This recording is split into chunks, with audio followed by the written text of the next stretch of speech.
Welcome to week 18 of my self-important Magic the Gathering show.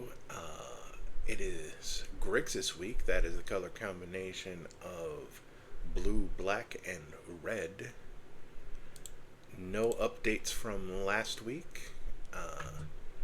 And I am doing a bunch of these in advance again, just in case. We're going to start off with a Universes Beyond.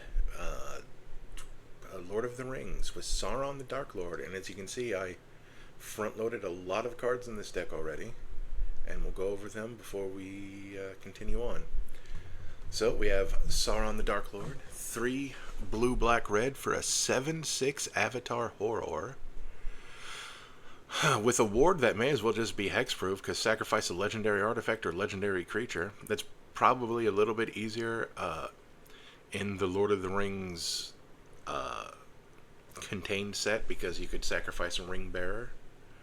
If you might recall that when the ring tempts you, you designate a ring bearer, and if the ring bearer isn't legendary, it becomes legendary. But other than that, no, once this guy comes out, he's kind of a menace if you can't deal with him. Whenever an opponent casts a spell, you amass orcs one. So, to amass, you create an army token, and you put a +1/+1 counter on it, because of the 1. Or you add to an existing army. Whenever an army you control deals combat damage to a player, the ring tempts you. Whenever the ring tempts you, you may discard your hand if you do draw 4 cards.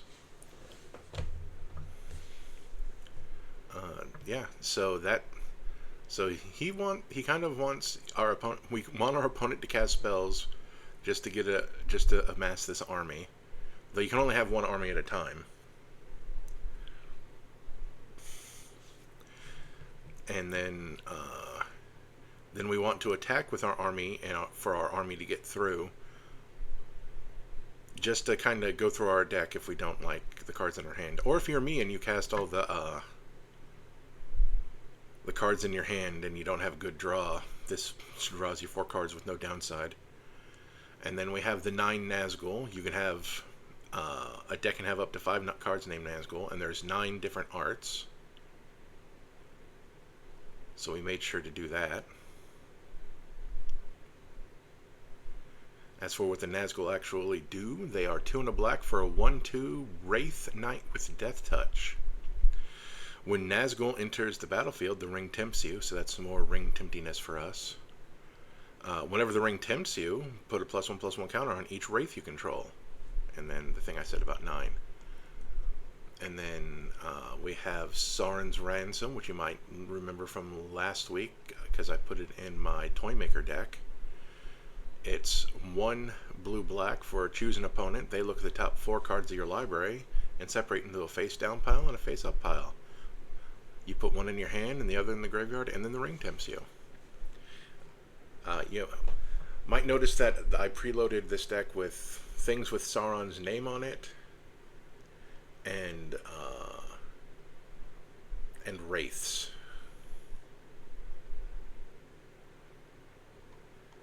So we have Witch King Sky Scourge, 5 black-red for a 5/5 Wraith Noble with flying. Whenever you attack with one or more Wraiths, exile the top X cards of your library, where X is their total power.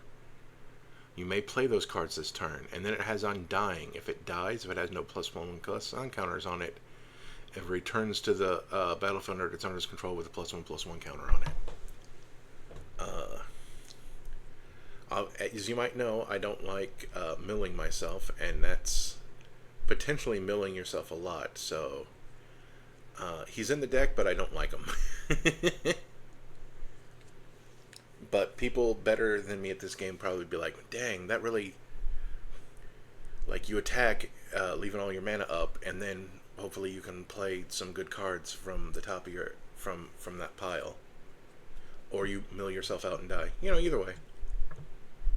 The Mouth of Sauron, 3 blue-black for a 3/4 Human Advisor. When the Mouth of Sauron enters the battlefield, target player mills 3 cards, which is normally against our my group's rules, but you can target yourself Or, you can, if you're in my group, you can ask permission to have the one card that breaks the rules and say, who doesn't mind, milling some cards?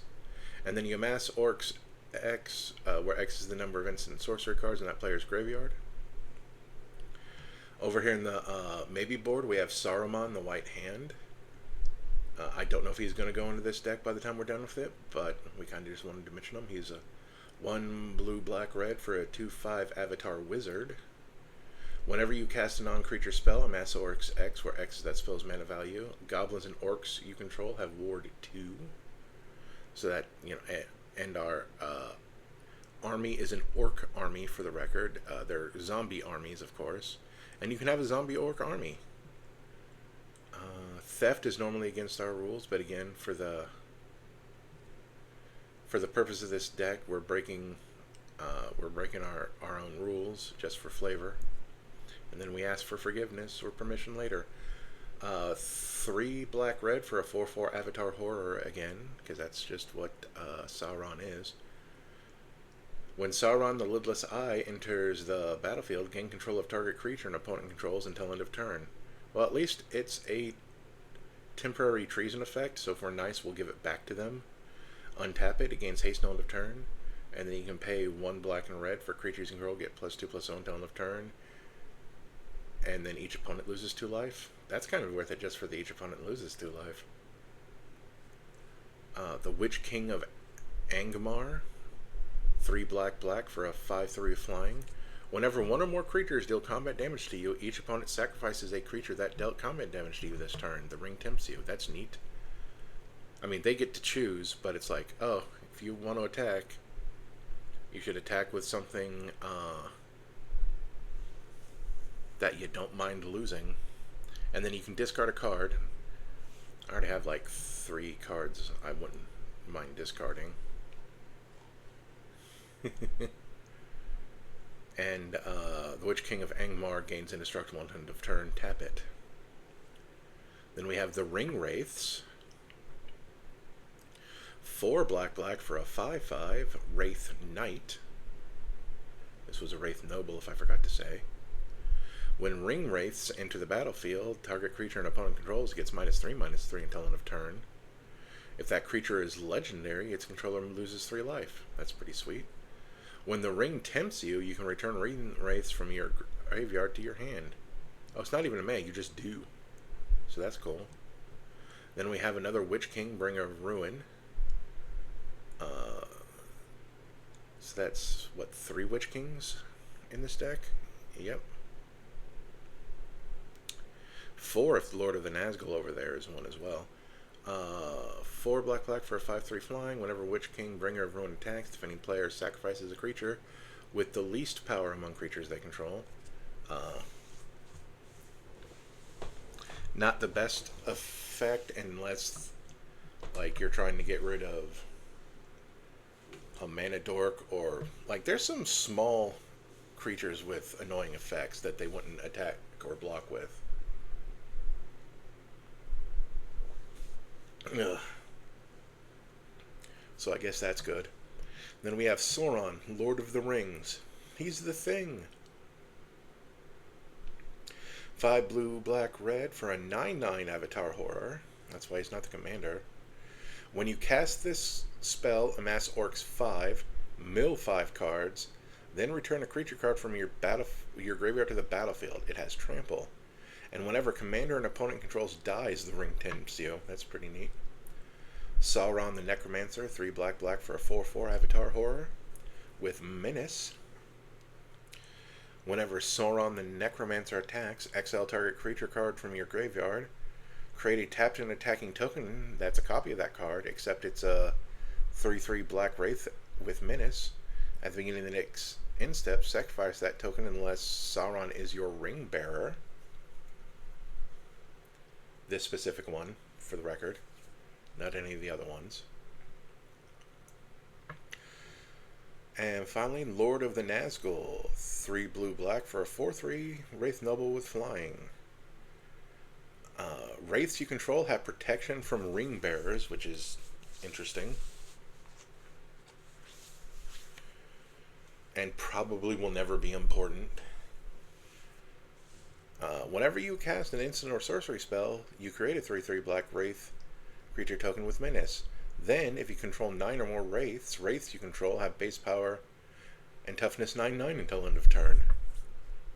That's pretty sweet. So let's fill in our lands. T land. T is land, or T swamp. T mountain.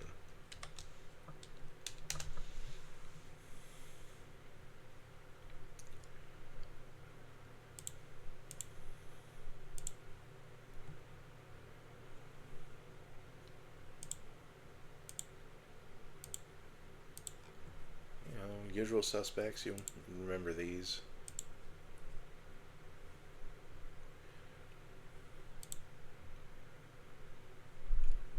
Oh, that's actually possible since we're putting basics in the deck.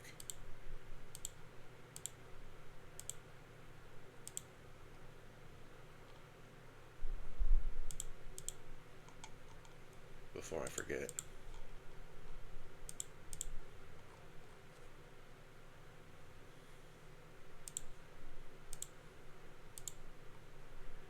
Good old Xander's Lounge. Then it's blue comma black for future reference.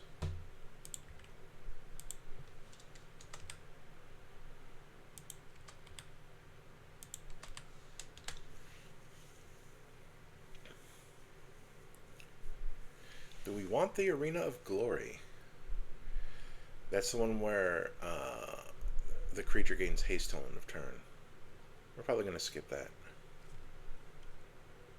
As cool as it is. The Verge.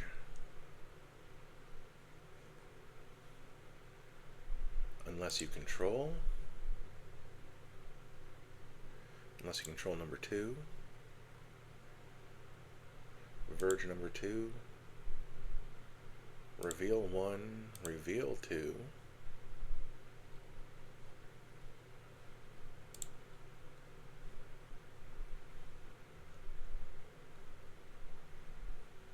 I think that's Verge 3 if I didn't miscount. That's Control 3.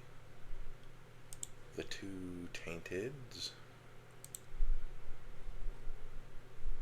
And I think I missed something, so I'm just gonna scroll back up.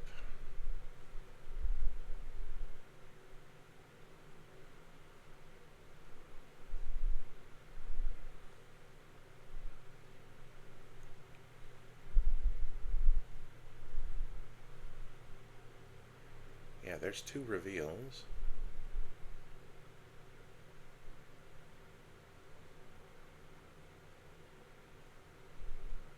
There's the other reveal.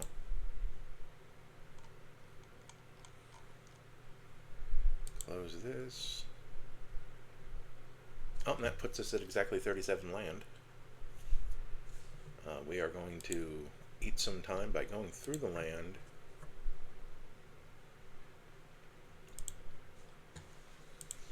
See if any of them are an LTR or LTC.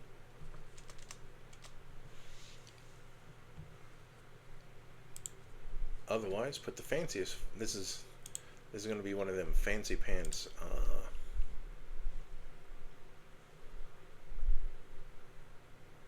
blinged out versions, but not super blinged out. We're not that far, but we'll do that one.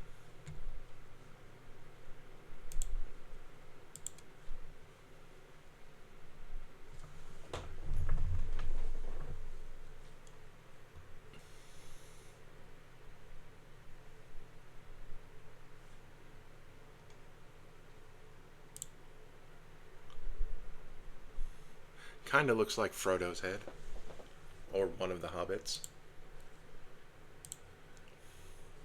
I don't think they put any of the rare. I don't think they put any of the rare ones in Lord of the Rings.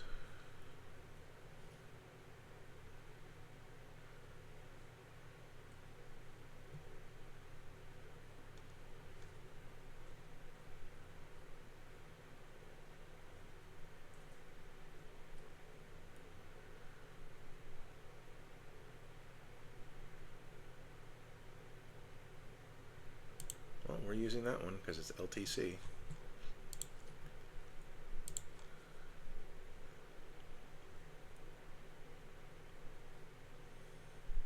Just kind of double checking. Yeah, that's Pip-Boy, and then that's older than that.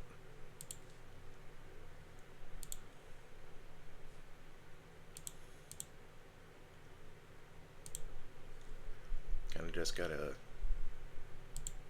keep your eye out for specific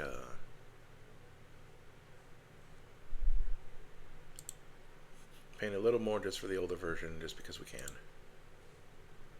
All printings.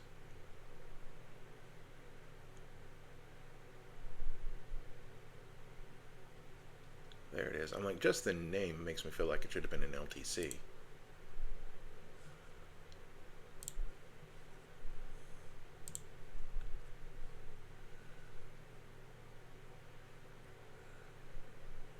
There's LTC again.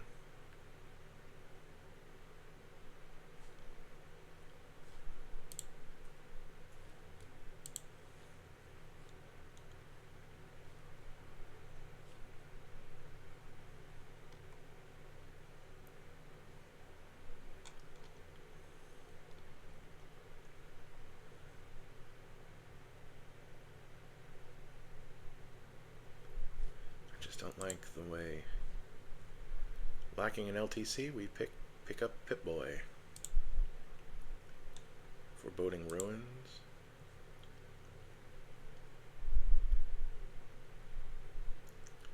LTC, yep. I don't think that's going to be an LTC. Just a feeling I get. Oh no, I'm wrong. Huh. Just felt on flavor that it wouldn't be in there.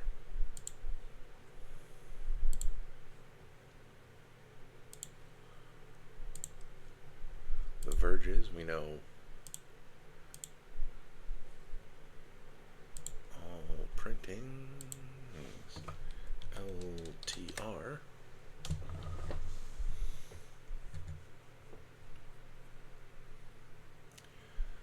So we're going to add as a new card, add as a new card, and then this one's mildly eviler, so switch to that one, and then we'll go down to 1.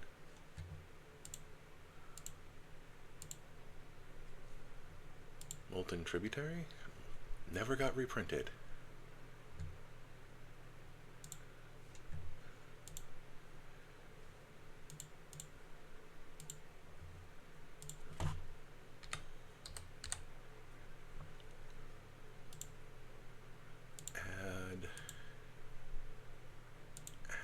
And I like that one better.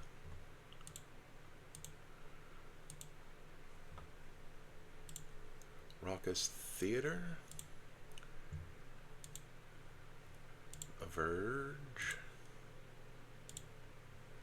Smoldering Marsh sounds like something that would be in the set that I'm looking for it to be in. But oh, there it is. I know I could type it in. Steam Vents is. They did not put the Shocklands in that set. People would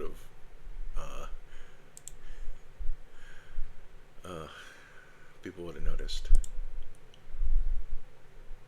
LTC again. I didn't do this for any of the decks last week. In fact, I went in the other direction. But we're blinging out these ones.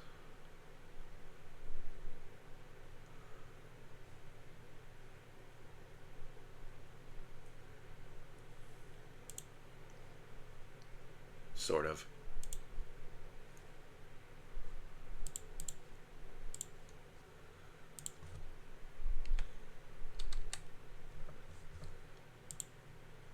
Add his new card.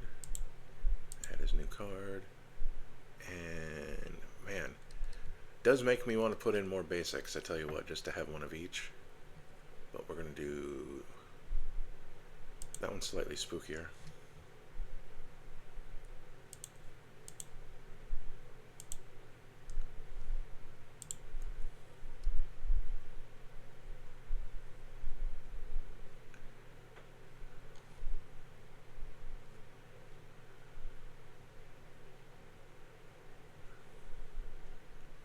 Oh, these are the tainted ones. We're going to go all the way back to the beginning. I was very confused.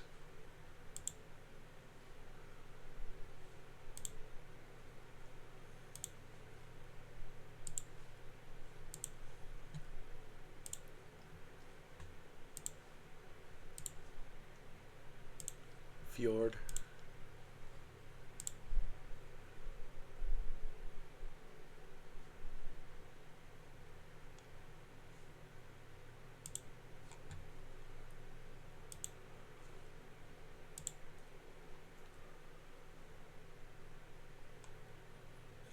Which one do you like the best?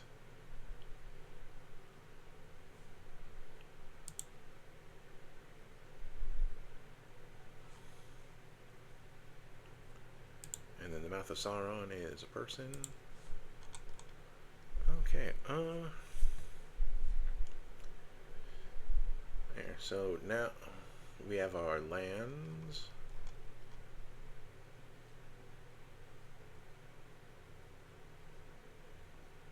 Yes. How many creatures do we have at this rate? We're actually at 18 creatures. Oh, I forgot to mention the Relic of Sauron. It's 4 for an artifact that adds 2 mana of any combination of blue, black, or red, but then you can also pay 3 and tap it to draw 2 and discard 2. I completely forgot to mention that.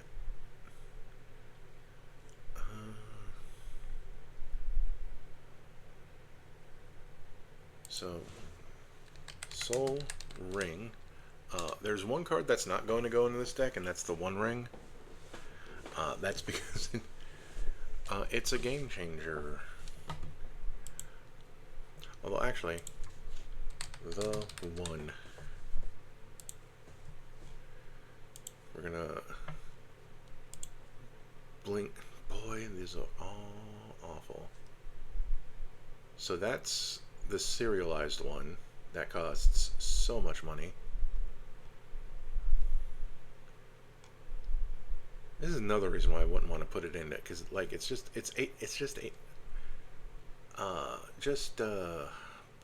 proxy this nonsense. That's all I have to say. We're gonna, oh, that's right, we have it on types instead of categories. Put you over there in the maybe board with Saruman. Get you out of the way. Put you over here, maybe board with Saruman.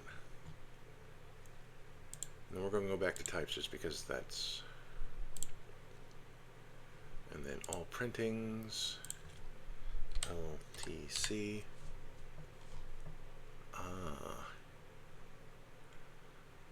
Honestly, the one in English is the one that is most appropriate.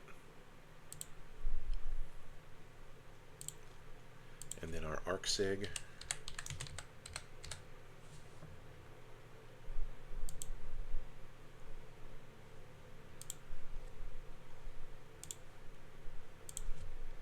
LTC. Nothing fancy going on there.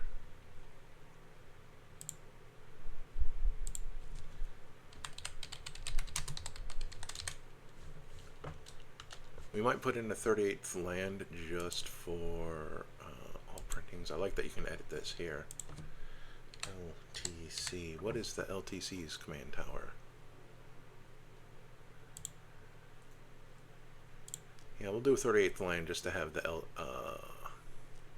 Just have that command tower.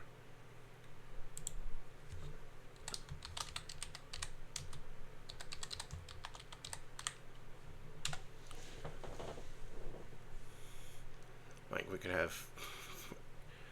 I'm just looking to see if there's anything I missed. Like, oh, we could put in the Crumbling Necropolis for another 3-color one.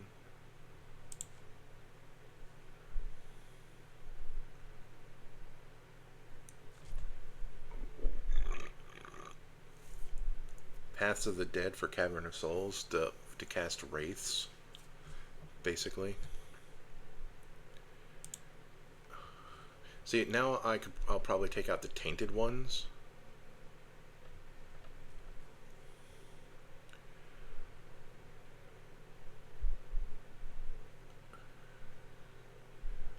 Also kind of checking to see if there's anything we missed.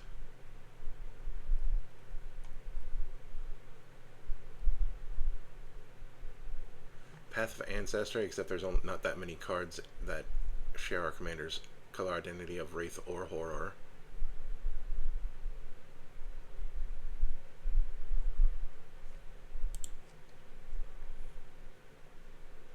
Oh, right, the damage ones.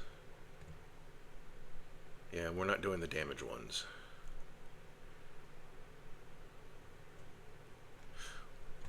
We have both Urborgs.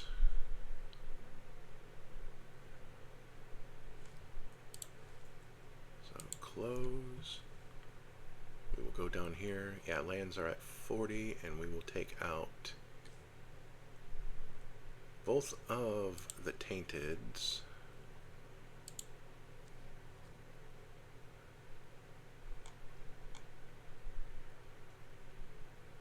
And we'll stay at 38. Yes.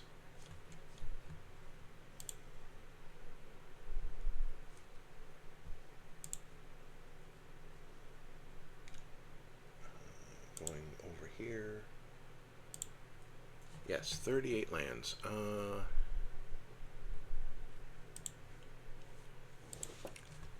T artifact set.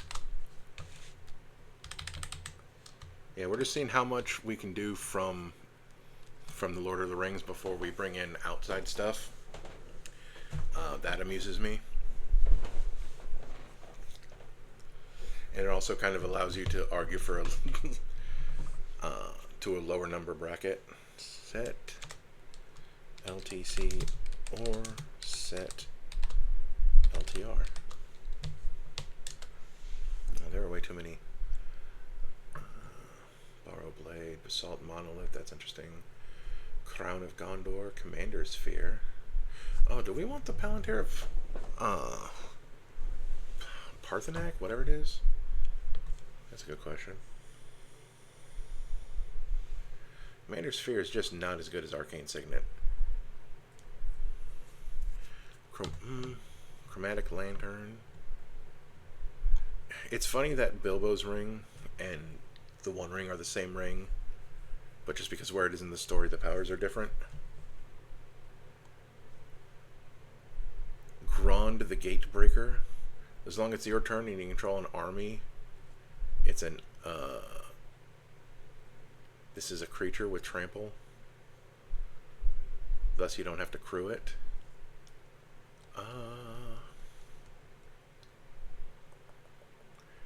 It's a 5/5 with trample for 4. And we're going to have, we're probably going to have an army. So, yep, do that. I don't think we need the Lightning Greaves, simply because if our opponents want to target our commander, go for it.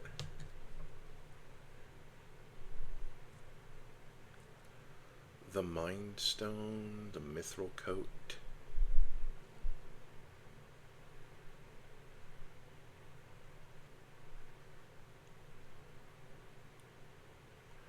Well, that's ramp. Mordor Trebuchet. Whenever you attack with one or more goblins or orcs, recreate a construct. Sure, why not? Because we want to attack with our army anyway. Palantir of Orthanc. That is a odd Odd word to say. And then they can make us mill.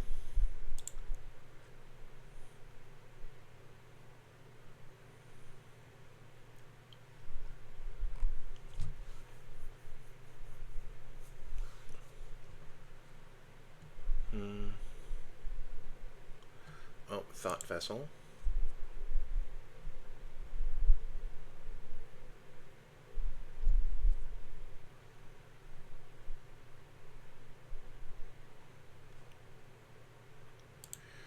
Yep, that's what I'm going to grab from there. Talisman of... Let's see what versions of these we want to use.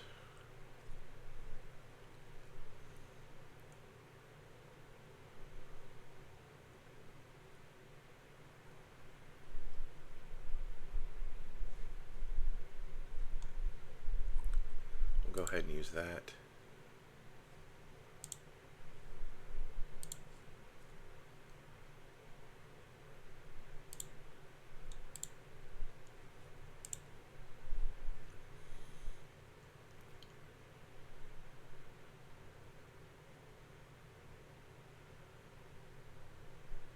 What's a cheap but still cool looking one?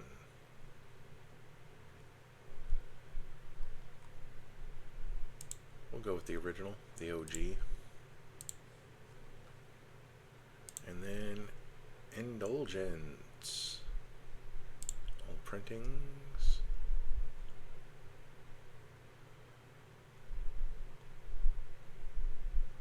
We'll go with the original again.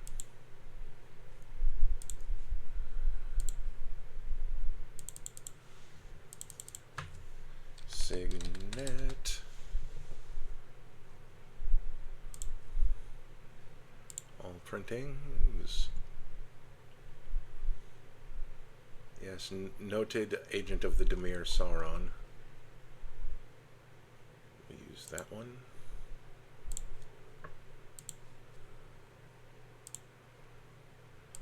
All printings.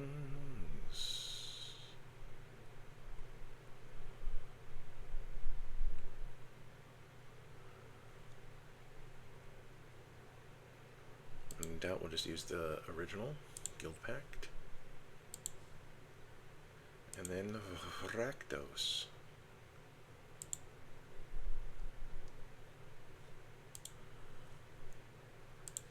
Interesting what got reprinted where and what did not.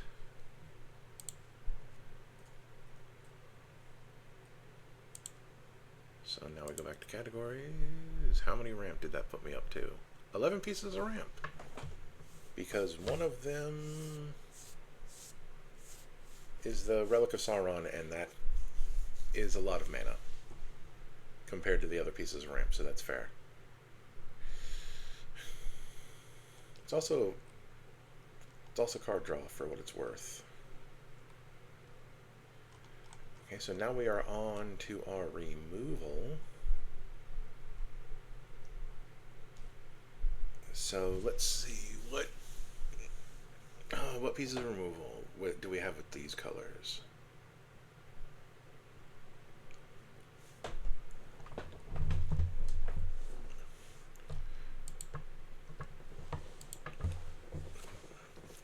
So T instant.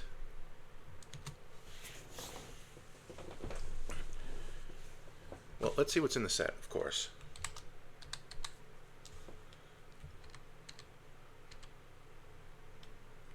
Ha.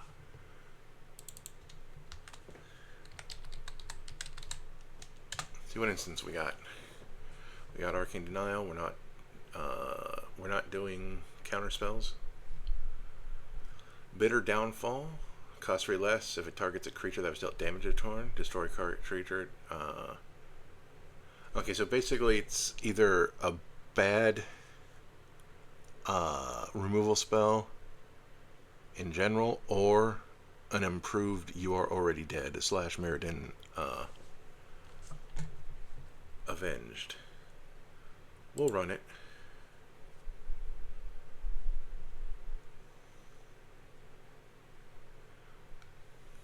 Crypt Incursion. Exile all creature cards from target player's graveyard. You gain 3 life for each. That's interesting. Flame of Anor. We're not going to have a whole lot of wizards.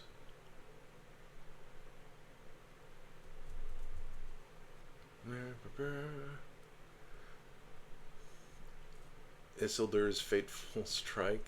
Well, that's more of an anti-Us card as far as flavor goes.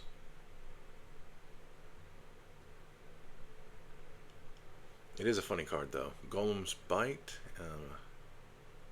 Oh, go for the throat. We want that.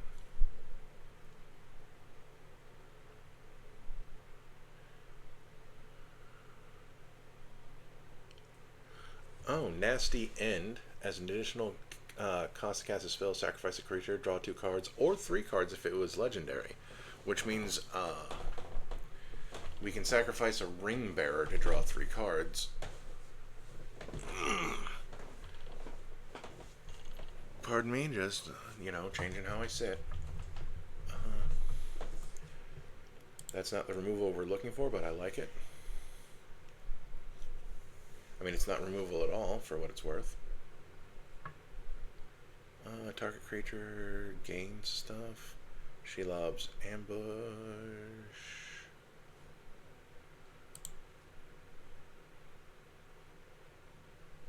Okay. Well, now let's see what sorcerers we have. Sorcery.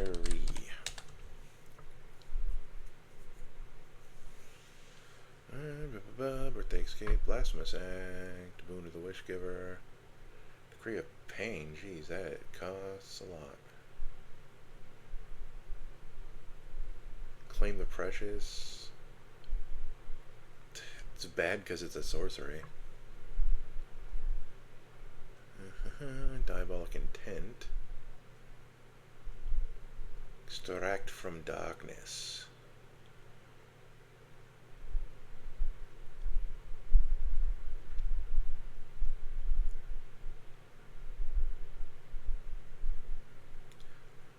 Feed the Swarm to get rid of an enchantment. It's not a good card, but we'll use it.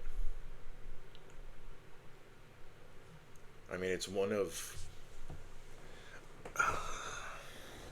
there's a lot of ones out there that they do make your opponent sacrifice enchantments, but they get the choice, so they might not sacrifice the one you want them to get rid of.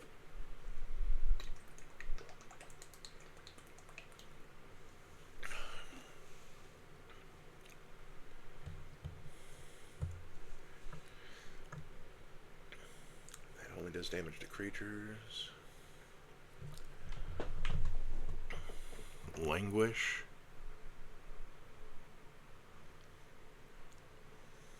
Living Death. Knight's Whisper. Draw 2 cards, lose 2 life. That's pretty standard. Mordor on the March. Exile a creature from your graveyard and then create a token that's a copy. You get rid of it at end of turn. Mortar Muster, draws a card, lose a life, amass some orcs.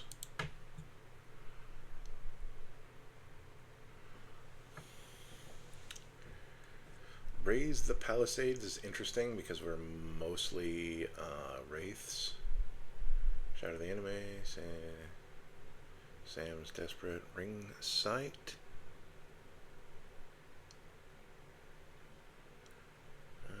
Yeah, we're not going to put in any tutors. Reanimate.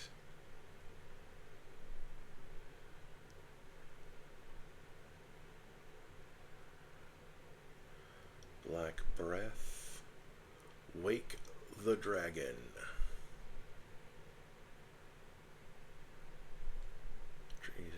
Toxic Deluge. Too greedily, too deep. The Torment of Golem. While I'm here really quick, this is...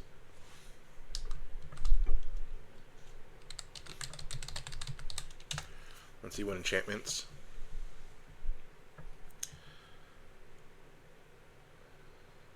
I do like Call of the Ring. Let's change what printing we're using.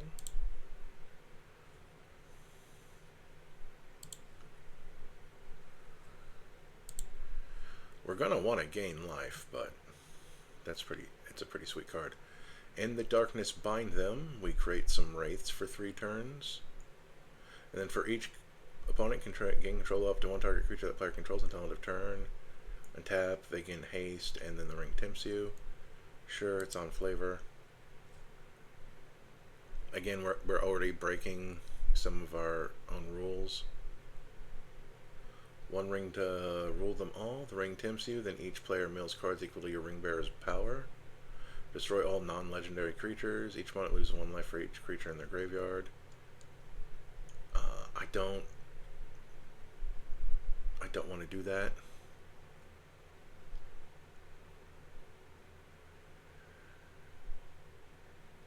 Oh, March from the Black Gate, so for our orcs. Sanguine Bond, whenever you gain life, an opponent loses that much life. That's kind of the exact opposite of what we want. Whenever a creature attacks you or a planes... Oh, that's Revenge of Ravens. I don't know. Maybe. We'll come back to that. There, and back again. Oh. And then now just some regular old creatures. Not that we really need any.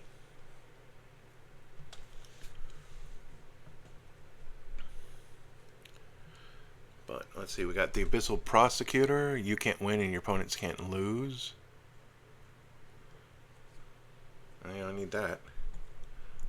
Anger, Archivist of Gondor, Battle-Scarred Goblin, Bilbo, Retired Burglar, we like him.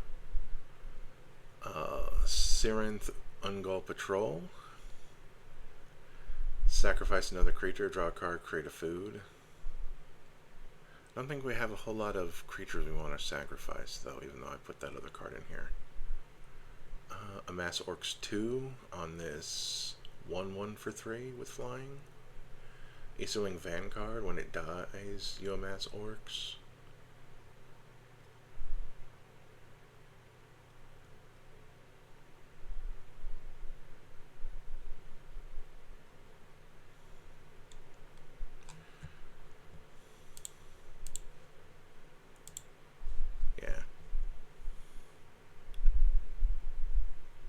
And we'll probably take those out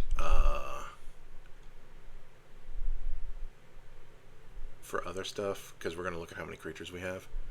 Fell Beast of Mordor, flying, devour 1, which means you can sacrifice any number of creatures. This gets +1/+1 counter for each creature sacrificed. And then when it enters the battlefield or attacks, an opponent loses life and you gain life, where X is the number of counters on it, so that might be interesting. This is also cards that would probably be in a completely different deck. Goblin Assailant is absolute garbage, since it's a vanilla 2/2. Goblin Crater Maker, Goblin Dark Dwellers, Goblin Fire Leaper. We could put in some golems.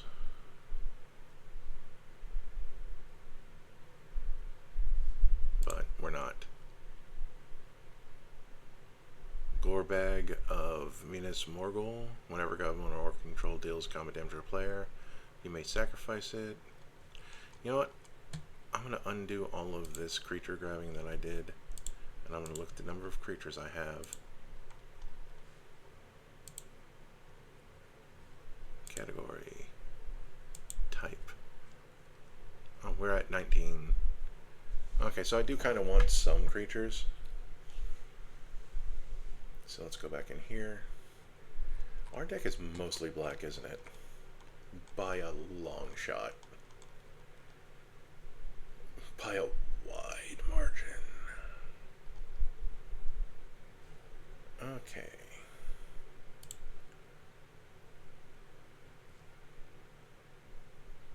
Let's get the rest of our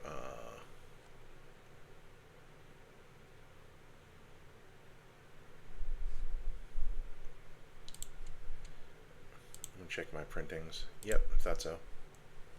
Thought so.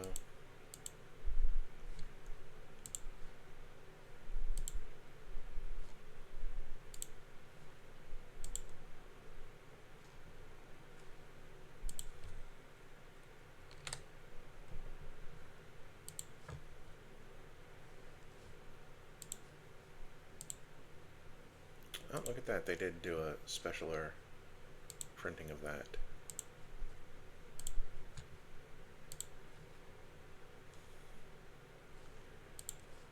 Okay.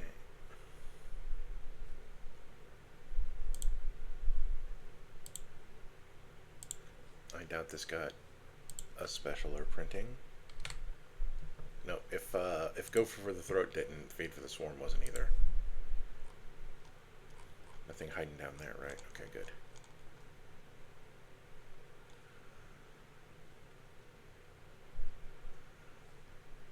Okay, the Trib Bucket. Yep.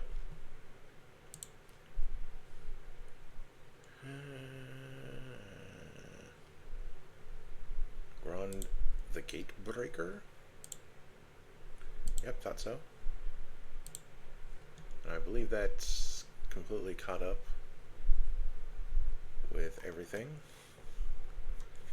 So we got 19 creatures. We'll probably want more, of course. But first, let's get rid of our opponent's creatures. We want Pongify, because we don't care. Rapid Hybridization.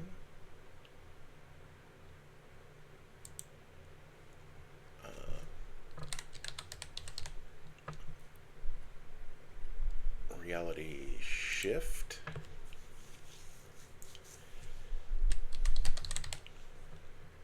Aetherize. Aether Spouts.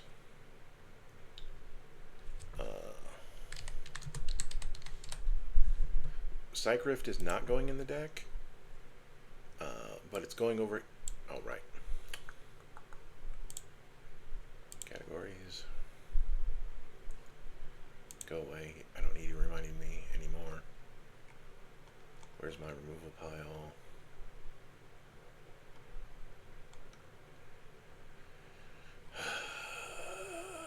Oh, it's all the way down here. Throw you into the maybe board. There we go. You know, because it's our second game changer. And then RHYSTU, because we hate other people. That's our third game changer for if we ever wanted to make this a deck with game changers in it.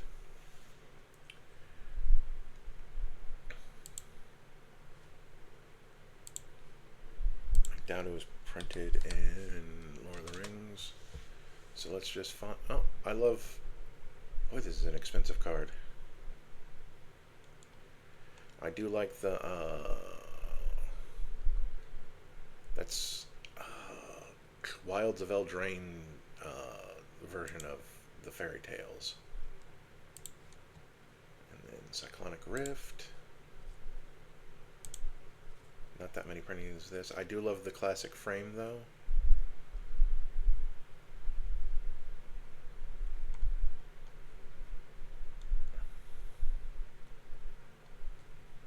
Though the cheapest version is just the original version. Looks like, unless I was wrong. Nope. Oh, I was wrong. The cheapest version is actually that version way over there. But we're not going with cheap version. We want that one. No, I do like that frame. Close. And then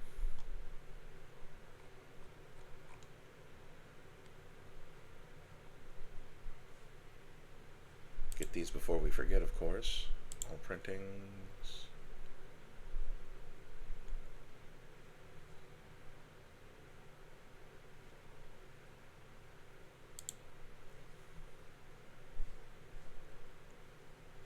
Rapid hybridization.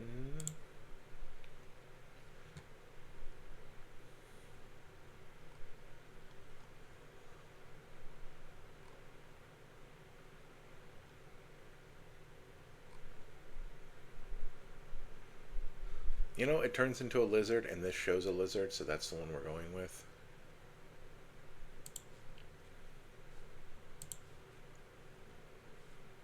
And then reality shift. How special of a frame can we get on this? Probably not.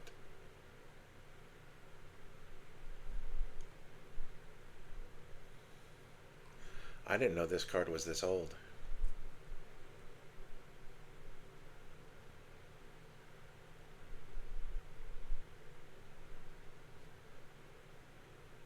Like, that's C17.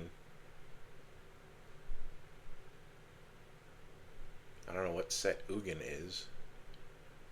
Or FRF.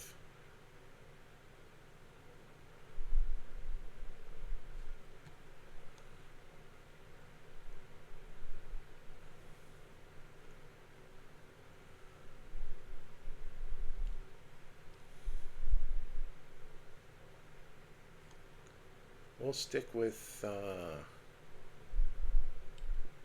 Tarkir one.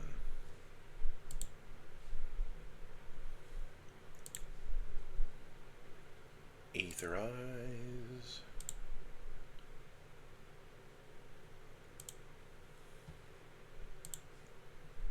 Some questions are easy to answer. Aether Spouts.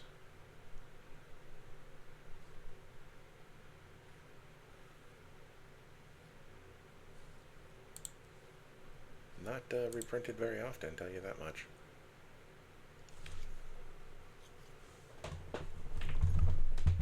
Okay.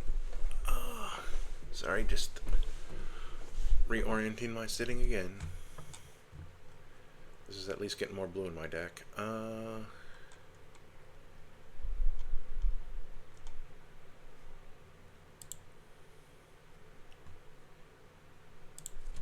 Just gonna control X that to save for later. T instant of permanent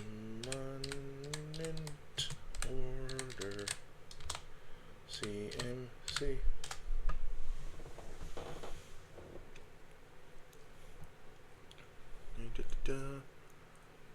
I don't think we're gonna do the bouncy stuff because we have black in this deck. We can play one more mana to actually get rid of stuff.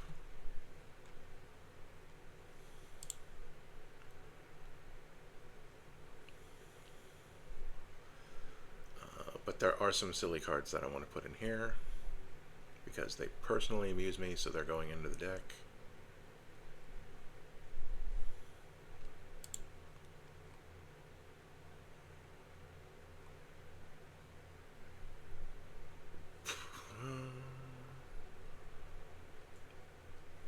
Wild Magic Surge. You know, change their stuff into other stuff. Chaos Warp.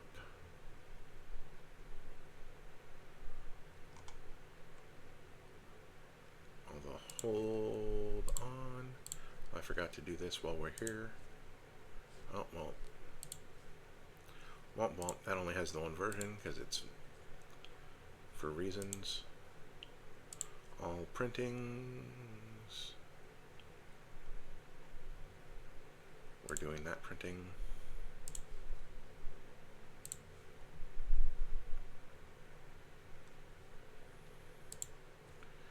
There's just two more to grab. You probably remember them.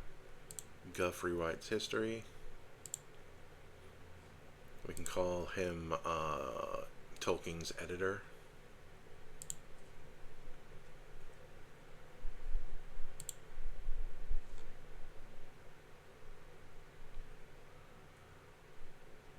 Hey, did you know there are other cards besides Rhystic Study?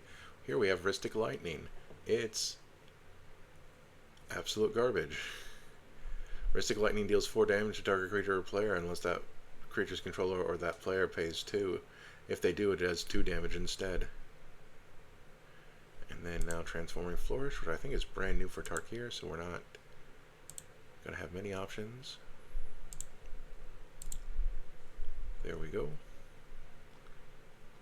Then we go back to the top.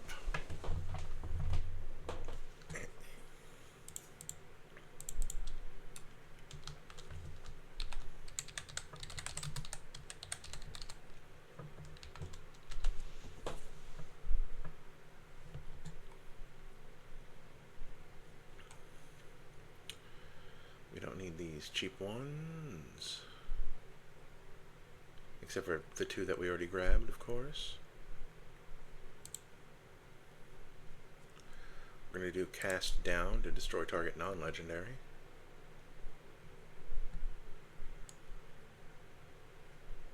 Go for the throat's already in there. Heartless Act, because, boy, this was a bad card when it came out, just because a lot of things had counters on them.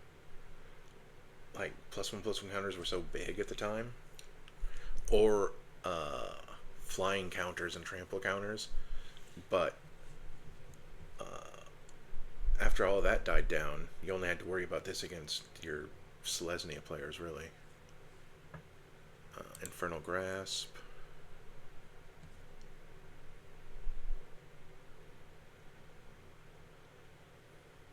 Stuff like this just are never good because you always find that there's too many things that it don't get rid of.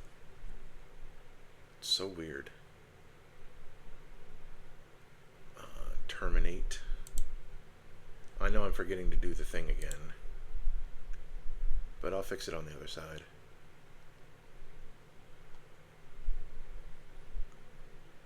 Okay, now that we're up at 3, we don't need that. Oh, actually, there's two more we want to grab. Drag to the Underworld because it costs 2 less as long as our devotion to black is at least 2.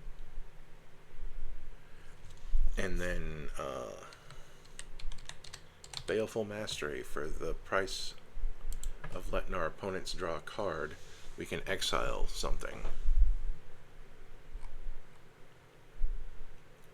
And 21, 20, 19, 18. That's probably way more of that than we need. How many cards are we at in this deck anyway? We're at 93, actually.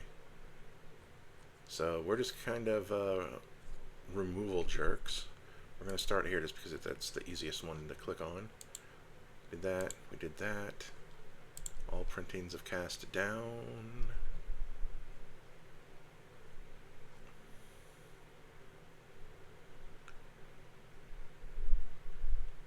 We'll stick with the newest one.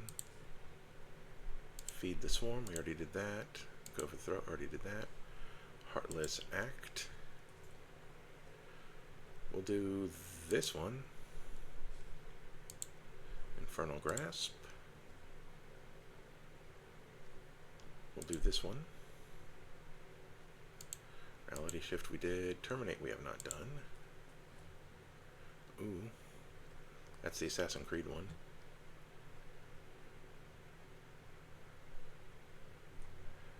$8 for no text.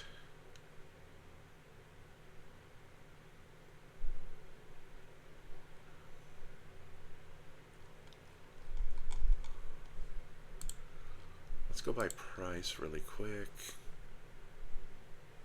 So 69 cents for this one. Don't even know what they're getting rid of.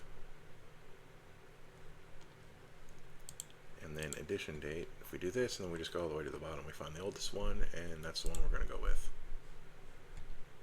Automatic Surge we did, Cast Warp we did, Guff we did, we did. We did not do this one. There we go with that. I don't think this is going to have... Nope, this never got reprinted. See, it's Devotion to Black. Which, so this will be 2 black for destroy target creature. As long as we have a devotion of at least 2. Which might be asking a lot in a 3-color deck, but it's not impossible. Especially since our deck is so mostly black. So ridiculously mostly black.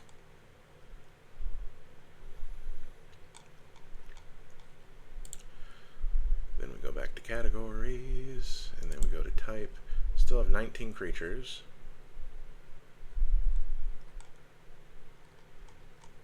And we are at 93 cards.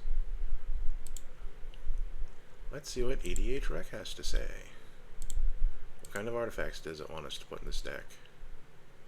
The One Ring, obviously. Commander's Failures. Felwar Stone makes sense.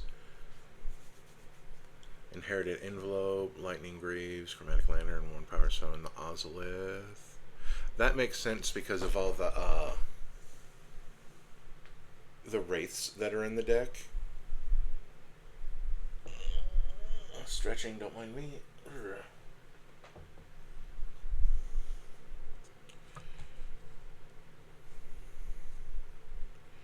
Nazgul Battle Mace. Actually, equipped creature has Menace, Death Touch, Annihilator 1. Good lord. And whenever an opponent sacrifices a non-token permanent, put that card on... Oh. Unless they pay 3 life. That's a little bit more gross than I want. Do we want the Palantir of Orthonac, though?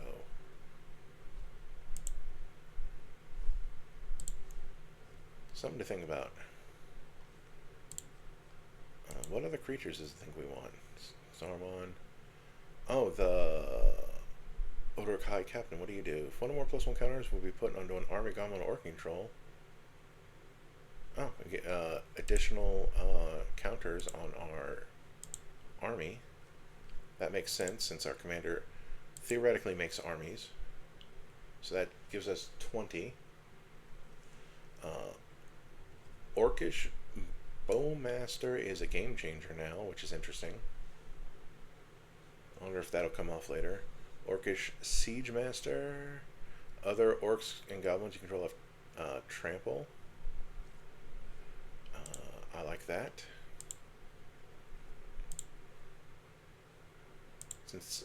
Since our, as long as no one gets rid of our army and it stays big, that puts us at 95 and 21 creatures for the record. As long as our army stays big, that trample is nice. Oh, and then this guy also has trample and he becomes as powerful as our biggest thing. So that's some neat stuff. Human Pirate. Grishnak. Brash Instigator. We amass orcs when he comes into play. If we do until end of turn, gain control of a thing. That's not legendary. Okay. Gothmog, Morgul Lieutenant. We amass. Oh, creature tokens we control have Death Touch. That's good. Oh wait, do that, do this, do this, do that. Oh, he's part of the panorama.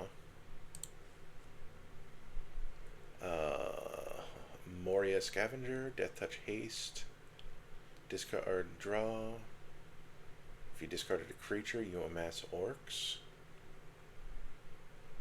Okay. Oh, orcs and goblins have other orcs and goblins have menace. Oh wait, that's a rare. Let's go over here. Ding.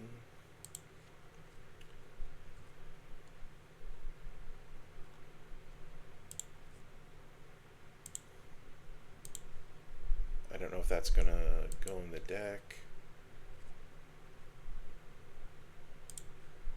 But we do kind of want more draw, and I do like that, because like I said, there are creatures in this deck that I would probably not actually put onto the battlefield. Cavern Horde Dragon. Huh, that's neat, but really expensive. The Balrog of Moria.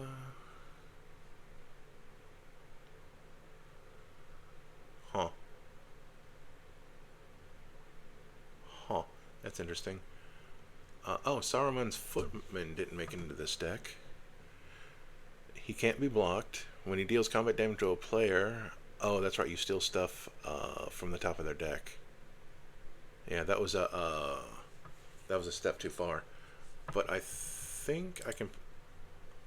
Wait, hold on. Let's... All printings. Do this. We are going to slide him into the maybe board.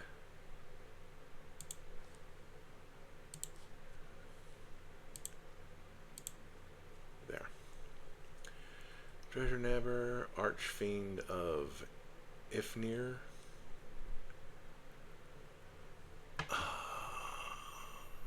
Oh yeah, that's that flying creature.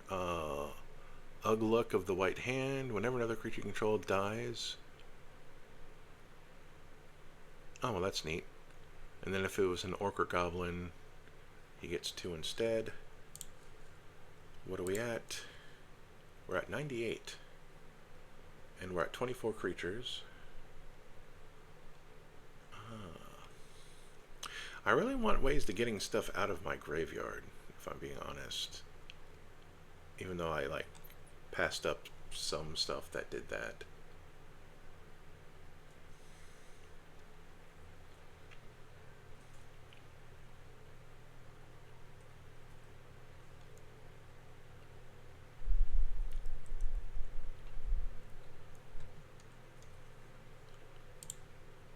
Back to categories. 5 pieces of card advantage. 6 if we count our commander.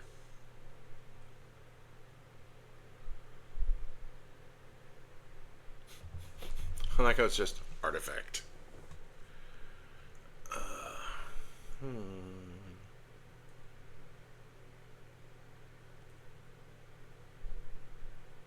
Well, I guess I do have 2 pieces of sort of have recursion. Sort of recursion.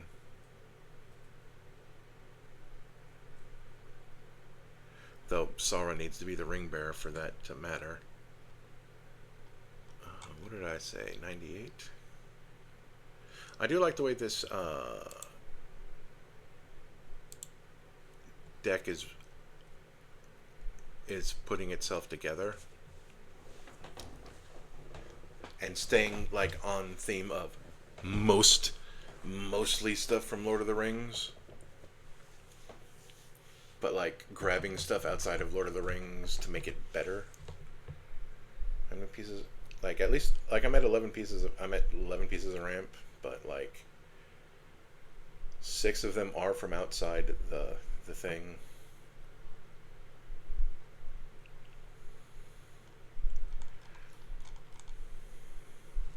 So go back into card search.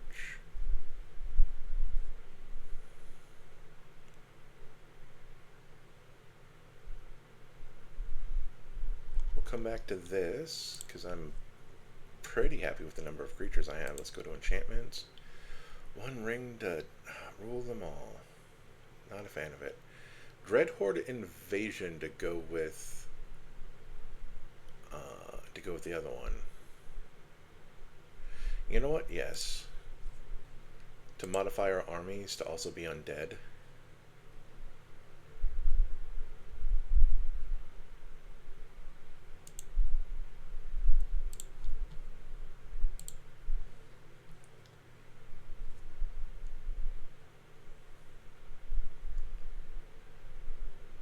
And I actually know what the other one needs to be.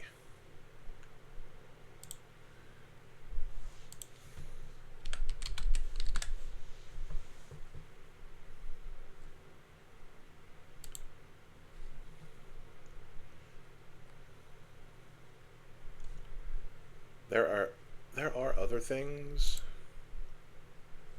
but I like this one. And FRF. What is that? Oh, Fate Reforged. There we go. Now I know it. There. So that is our deck. Yes. And I like where we went with it. I have no idea what I would change out to put in this stuff over here. Actually, no. I'm like looking at Grond the Gatebreaker. I'm like, I have no idea what I'd put in the run ring if I wanted to change my bracket.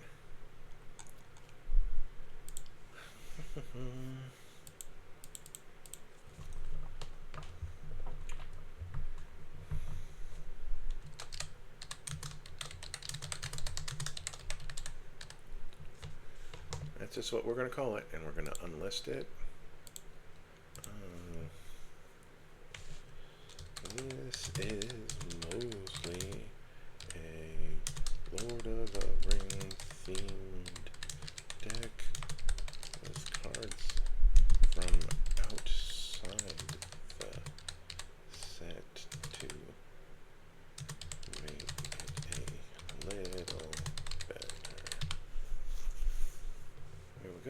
save those changes.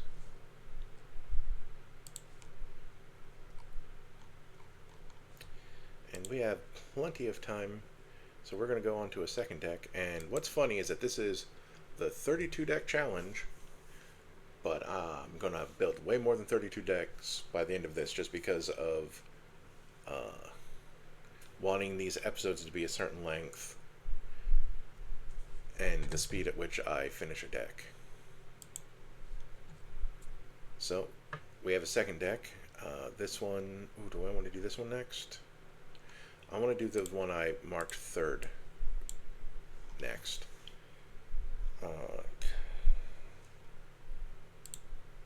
Now we'll do them in order. So this is Missy from Doctor Who. She has 3, a blue, a black, and a red for a 4/5 Time Lord Rogue.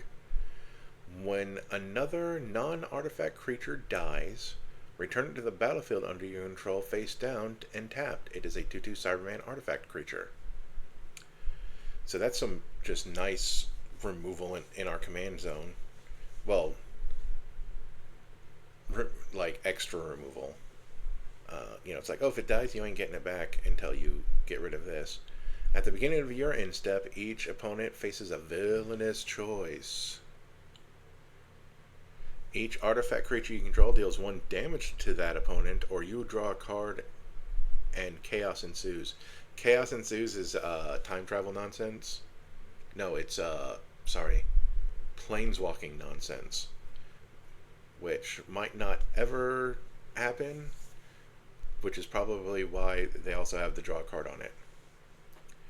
Cybermen Patrol, 2 for a 2/2. Artifact creatures you control have afflict 3, which means if they get blocked, they deal 3 damage to your opponent anyway. That's good if you have a creature that deals combat damage effects. It's like, you can take 3 and prevent my effect, or you can just take this 2.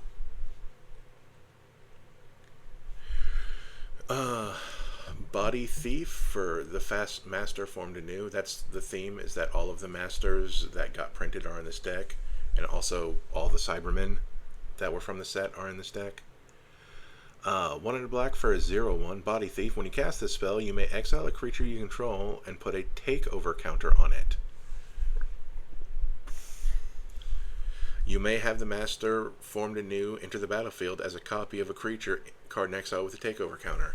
So he's actually really good as a commander of his own deck, because those takeover counters means that even if he leaves play, when he comes back, it sees all of the takeover counters, not just the ones that it itself have put.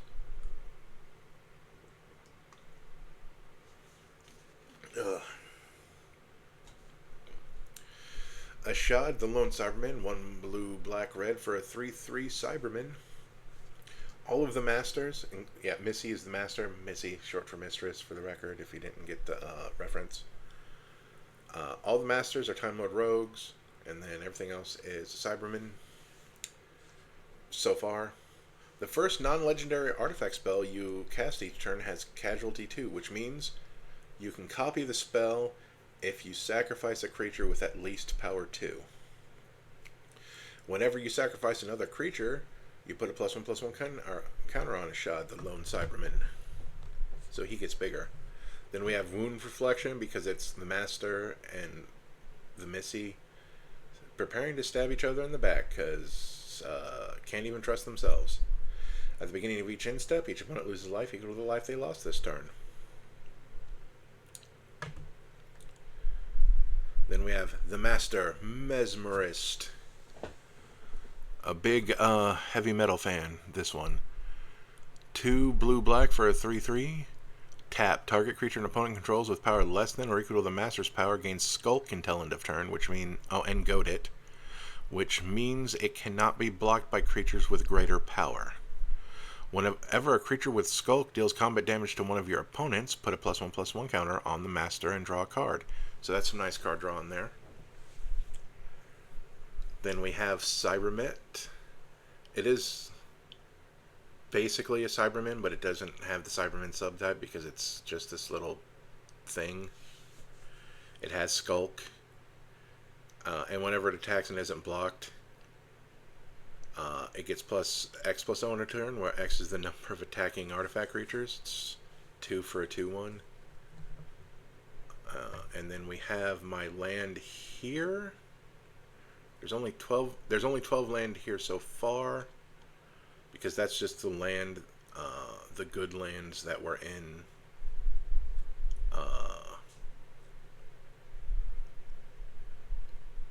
the Doctor Who decks. We have Crumbling Necropolis again. This is specifically the Master's version of the TARDIS, I guess. Choked Estuary.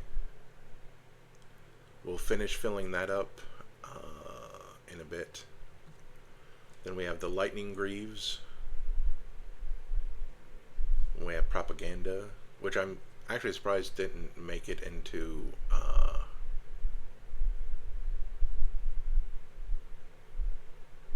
Sauron's deck. And then we have Ramp. Most of this is from Doctor Who, but there's some that made it in here because presumably we'd be playing Plane Chase. That's the Planeswalkie subset. This should honestly go into the maybe board.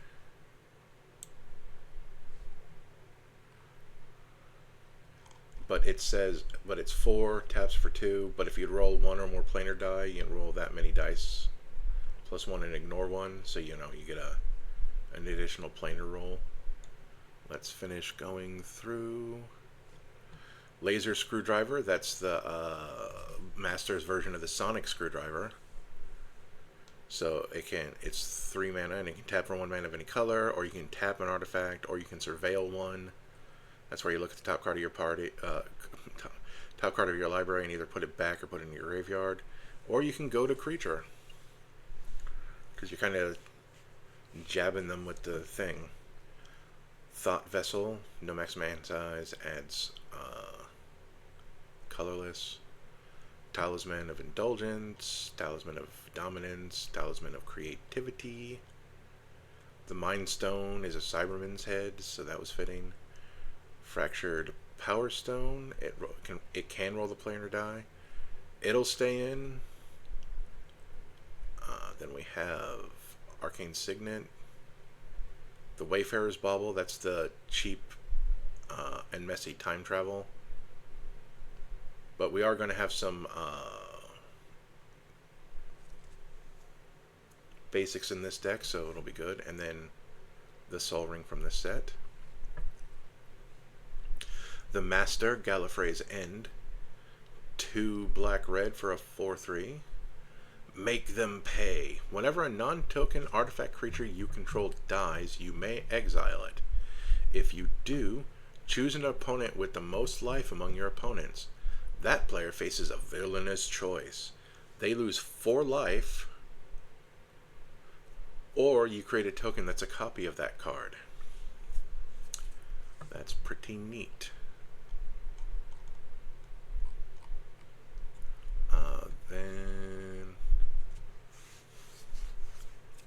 Then we have the Chaos Warp from this set. Delete, because that's the thing the Cybermen say instead of exterminate, which is the Dalek's thing. It deals damage to each non-artifact creature in each player, so it can, on theme, it can hurt all of the Masters.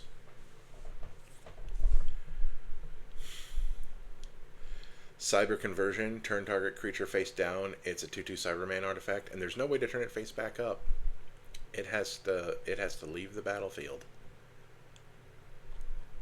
And then we have the Cyberman Squadron, 7 mana. Non-legendary artifact creatures you control have Myriad, which means, when you attack someone, everybody gets attacked. The Master Multiplied. 4 black-red for a 4/3 again. That seems to be a theme. Oh, he's slightly weaker here, and then this version doesn't have a power and toughness, and stronger there. Anyway, Master Multiplied himself has Myriad, and the Legend rule doesn't apply to creature tokens you control. Triggered abilities you control that can't cause you to sacrifice or exile creature tokens you control. So, you know, his Myriads stay around. So that's neat as heck. The Cyber Ship, 6 mana for an 8/8 vehicle with flying. I mean, it is a spaceship. Whenever Cyber Ship deals combat damage to a player, put the top 2 cards of that player's library into the battlefield face down under your control. They are Cybermen. That's milling our opponents and stealing stuff, technically, so we technically don't like it. But we ask for forgiveness and permission. The Cyber Controller, X blue blue black, it looks like. I'm hovering over it. Yep, X blue blue black. For 3/3 legendary Cybermen. When the Cyber Controller enters the battlefield, each opponent mills X cards. We can just play 0 for that. Or, because it's still a 3/3 for 3. That gives other artifact creatures +1/+1. But it can turn, oh, but it's only, but it puts creature cards milled this way onto the battlefield face down under your control. Yeah, it's sort of stealing them. It's kind of an interesting thing. Let's put the rest of our land in here. T land set who.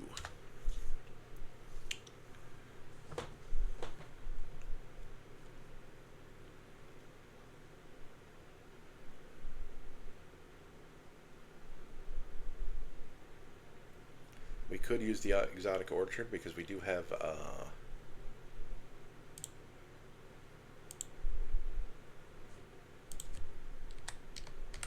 we do have 3 colors.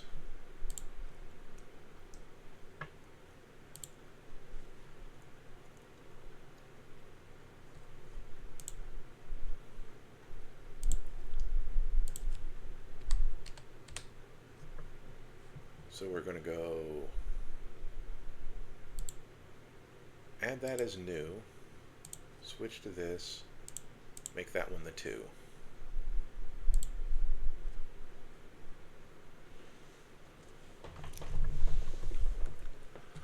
I think I'm going to maybe board the exotic orchard since we have cards in the maybe board. That's a weird kind of thing to have in the maybe board, but that's what we're doing.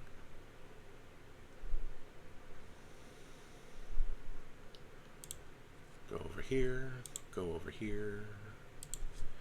WHO.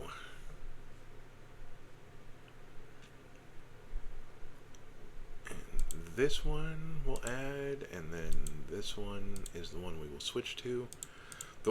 So I'm doing a weird thing with this one in that the one I like more is the one I'm making the rarer one for the deck. It's kind of weird, but that's what I'm doing.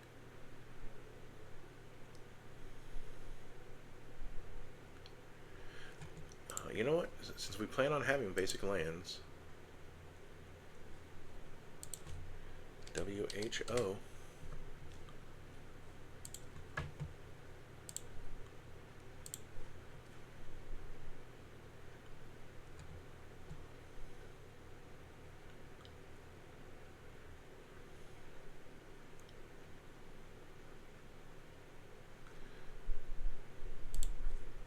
Yeah.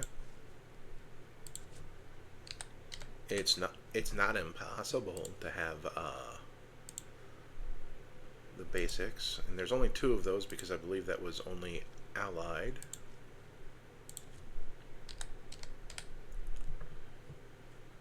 So, whoops.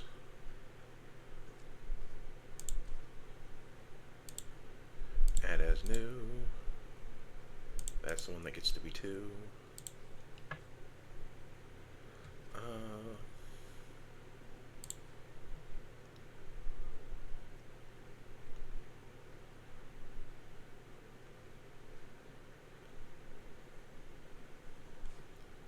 So close.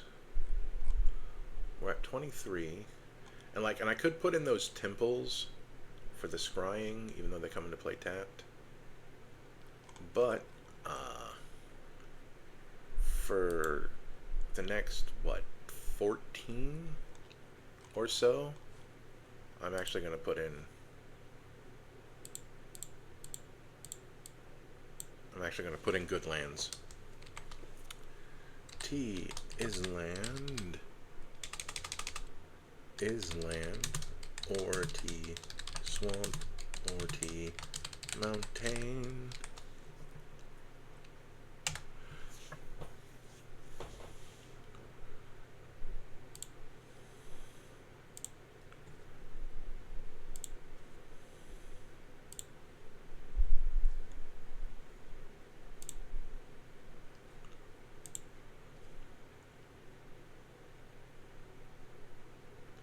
Oh, that is from there. That's weird. And I knew that too.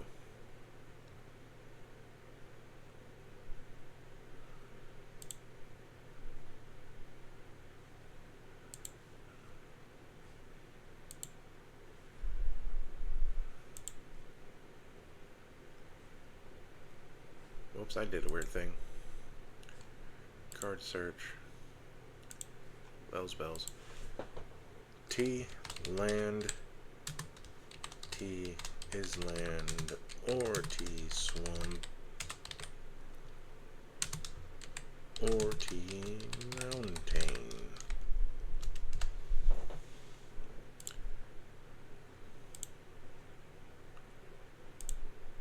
Also, I don't know how I missed it when I was actually going through it, but, you know, whatever. So we did that.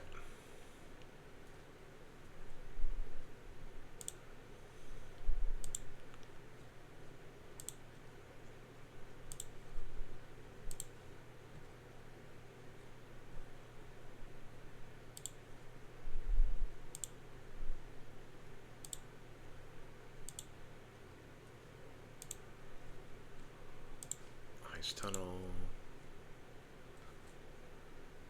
We already have our islands, swamps, and actual mountains. I'd forgotten from the last deck.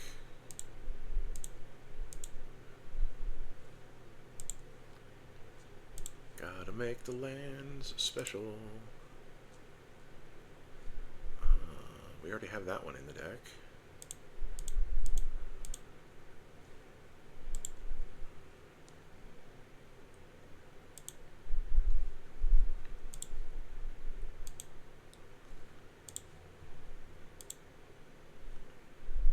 We already have that one in the deck.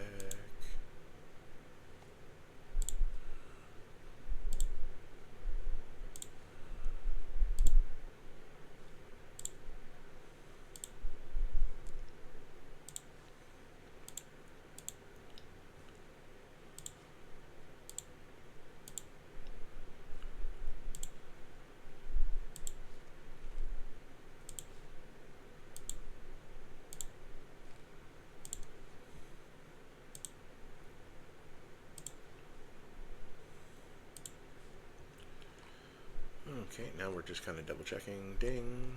Diddly-doo. Diddly-doo. Yep.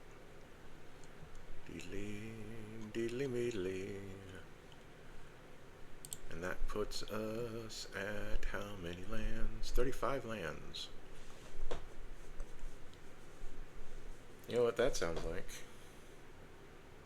Honestly, that sounds like I should go up here and see what those other two lands were. Open this in a new tab.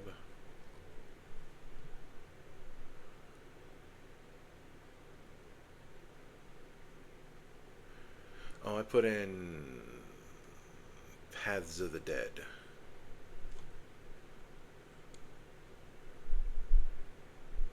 That's right, I put Paths in the Dead just so my wraiths don't get countered. I say a lot of things that counteract the other things that I say, since I'm like, oh, my group doesn't like counter spells and stuff like that, and yet I'm like, oh, I'll put in this card that's anti-counter spell. I don't know what the other one is.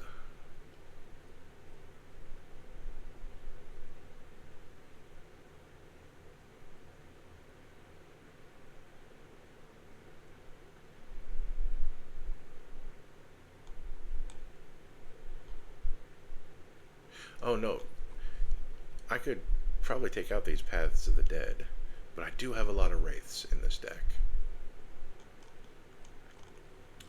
And I also don't know what else I put in here. Anyway,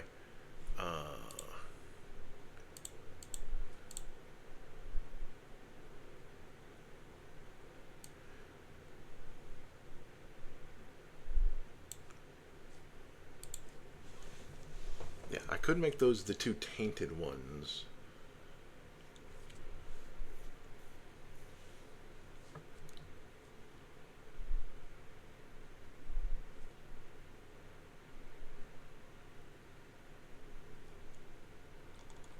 Yeah, we'll just make it the two tainted ones.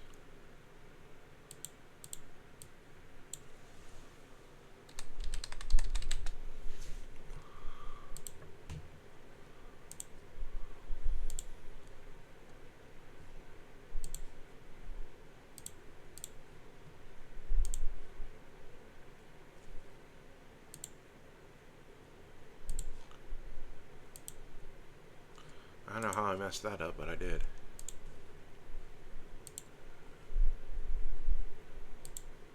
There we go. Colorless unless I have a basic land type. For a specific basic land type. But, I don't know. I like it. How many creatures do we have? We only have 9. We're going to need more. But we're also going to need the rest of my removal.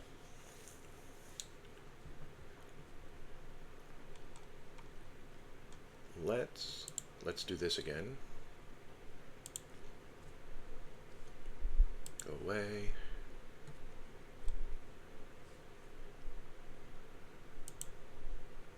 Copy names. We're not keeping everything from there. So we're also going to put in feed the swarm, and then import Control V. Let's see. Bitter Downfall. Sauron's Ransom.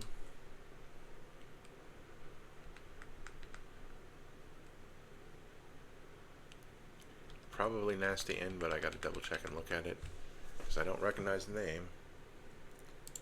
Save changes. But that doesn't mean anything necessarily.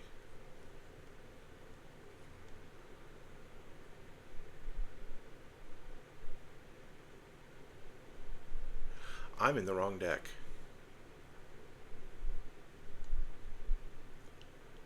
But at least I can look at what the heck was Nasty End.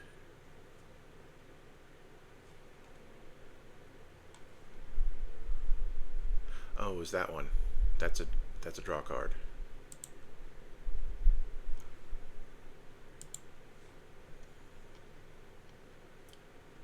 All right, because this is by instant sorcery.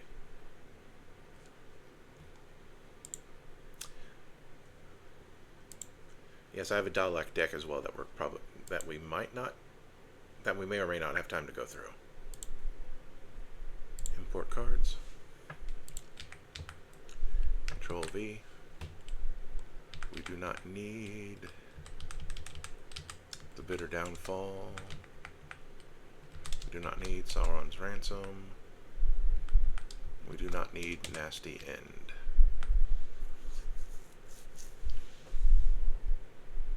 Save changes. Close. And that puts us at 78 for the record.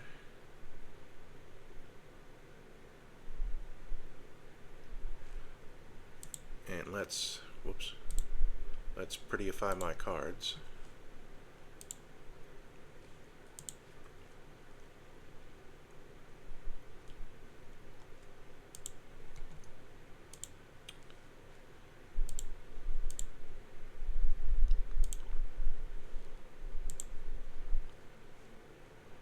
You wouldn't happen to have had a Who version, would you?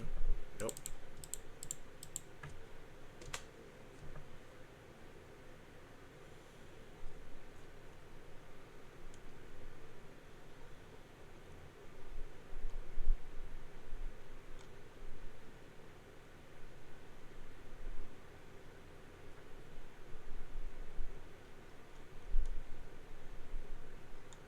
let's do this Assassin's Creed version.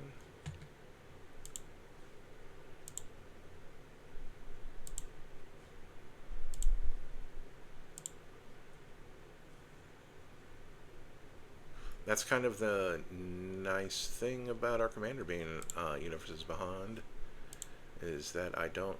Let's keep with that version. We'll keep with that version. Yep. Just fancify you. Fancify you. Is that I don't mind.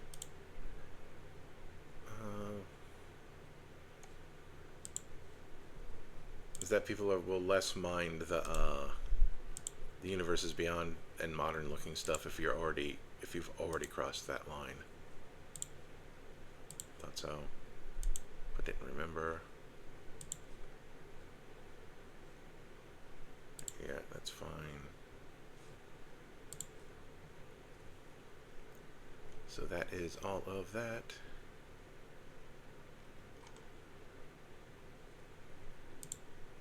We're gonna go by categories again.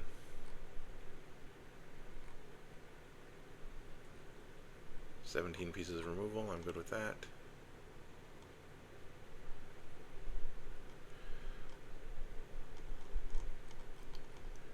Yep, and that puts us up at 78.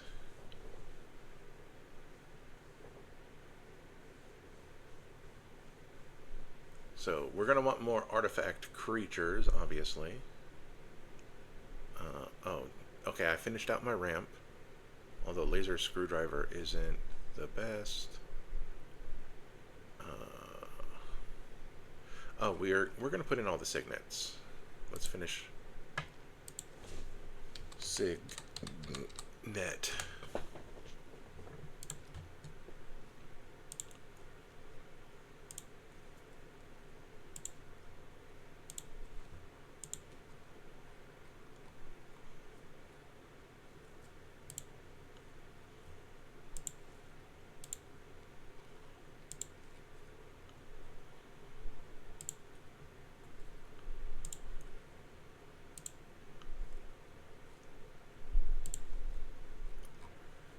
We have a little bit more ramp in this one.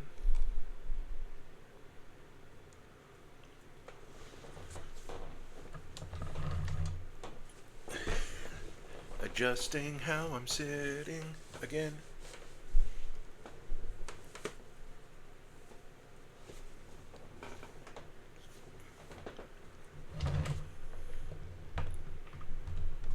You know what, while I'm here, I am going to... Oh no, I'll do it from up here at the end.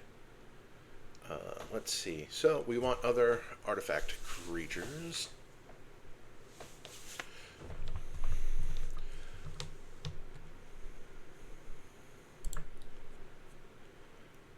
You know what? Just because it amuses me, let's hit up EDH Rec this early on. Solemn Simulacrum, we have 9. We're not adding any Daleks. They are our enemies. And that's also completely different. We're not doing anything with Ashen's Altar. We're not doing anything with Auton Soldier. You know, we will put in the Swiftfoot Boots.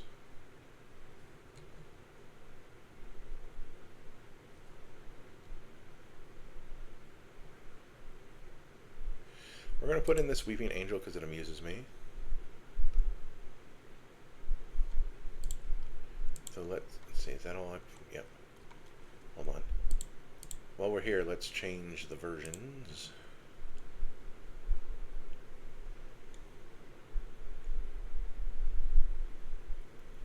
Yes, we will use that version of Solemn.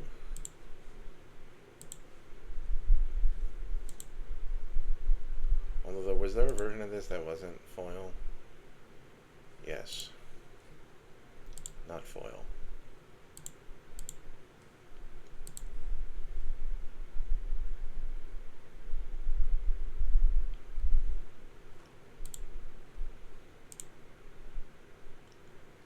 Oh, we gotta use that Weeping Angel.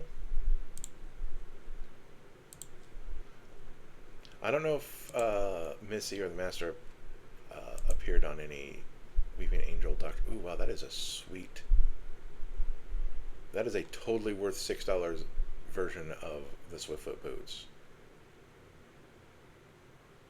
Those are some rad kicks.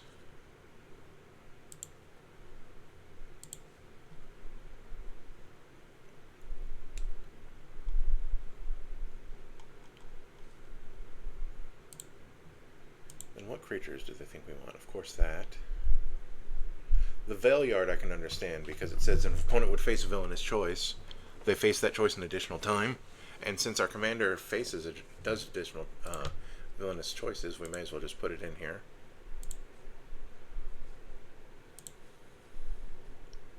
So we'll add that. Again, we're not doing anything with the Daleks.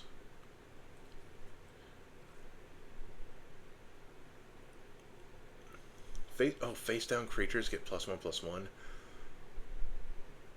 Oh, wow. Okay, this guy is actually really neat.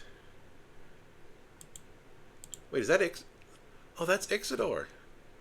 This is the guy that created a Chroma, I believe. A Chroma Vision of Ixidor. That sounds like a thing. Oh, I like that. I forgot he existed. Skirk Alarmist. Oh, but then you sacrifice it. That's fine. We're just skipping over that. Oh, we can turn. Yeah, they want us to do more stuff. Braids. Yeah, I can see that. Pitiless Plunderer creates treasures. Ixidron.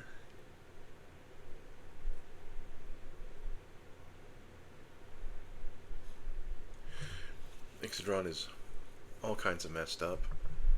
Vashta Nerada is a cool, but it's not an artifact creature.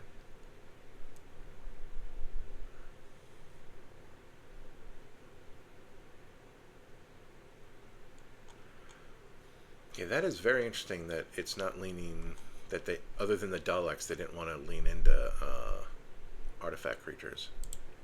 Let's go to enchantments. Ah, yes. Target player mills 2 cards and exile their graveyard. Put all creature cards exiled with... Ah, yeah. We'll put that in, even though we don't like it. Okay. Just kind of double checking that. I don't like making people mill. Oh, there's Blink.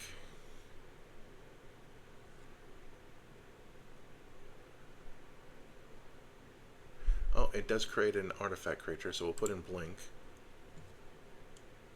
But we're not putting in Daleks. They're their own thing. Oh, the Sound of Drums. That's yeah, that's the master there. They really messed with him. Oh wait, no, or was the Sound of Drums him turning people into him? I really need to watch all of Doctor Who. Well, not all of it, but like starting with 9. Chanting creature is goaded. If we deal combat damage to a player, it deals double damage instead.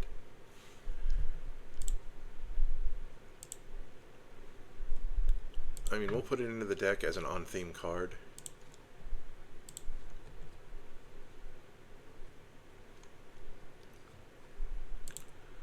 Close that. We're at 89, so 11 more. If we go by type, we have 13 creatures, and I definitely want my own, more of my own artifact creatures to go with this other stuff in the deck. And that will get us up to 24 creatures.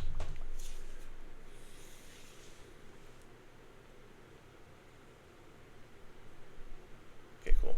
I was just double checking my Solemn Simulacrum.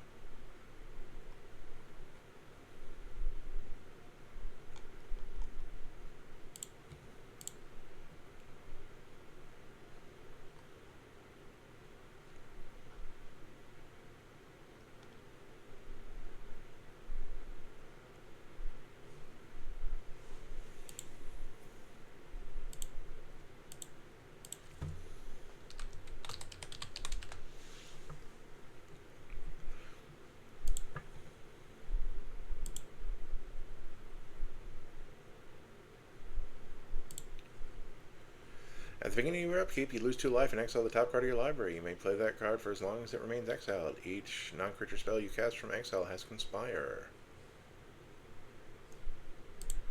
That's one more. That's one more non-artifact.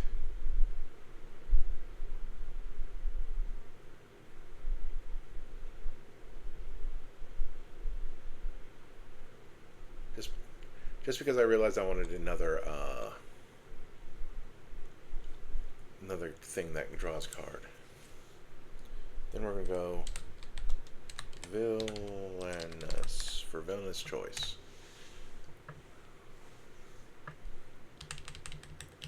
Only we're gonna spell it correctly. Ah, Davros does it too, right? And the Great Intelligence Plan.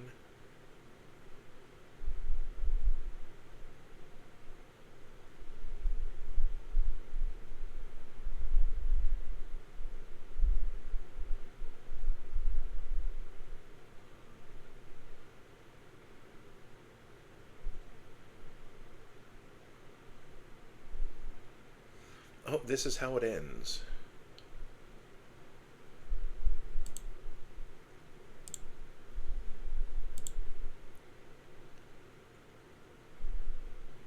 I think I put that in my Poor Life Choices deck. I just kind of wanted that. Alien Soldier.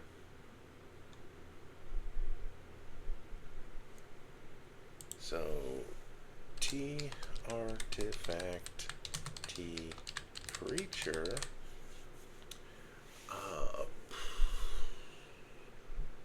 O artifact creatures.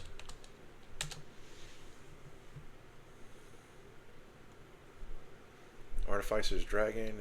Oh, I should order CMC. Some that order CMC to see if there's any cheap stuff that helps up my other artifact creatures.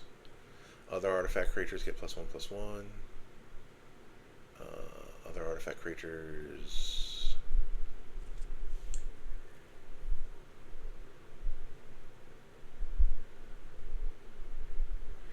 We can investigate when our artifact creatures die. That's something to think about. Oh, we can get this.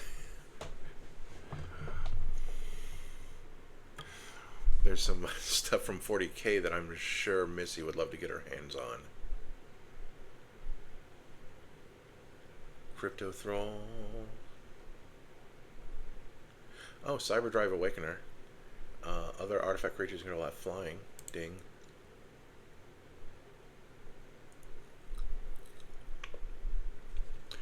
Robobrain Warmind.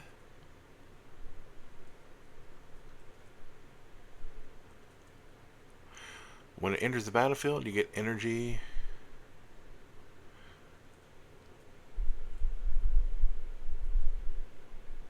Yeah, no, none of that is worth it. But Cyberdrive Awakener was cool, so that's...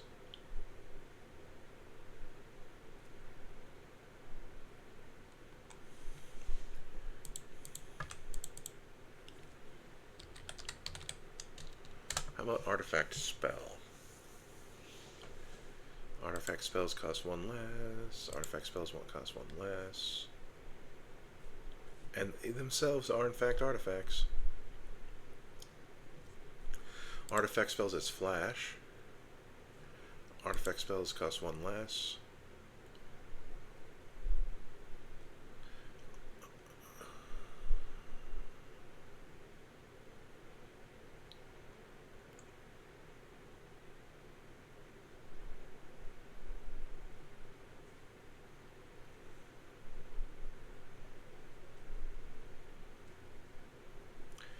On theme, I don't think I'm going to put in Urza's Battlethopter. We'll just leave it with a Shimmer Mirror.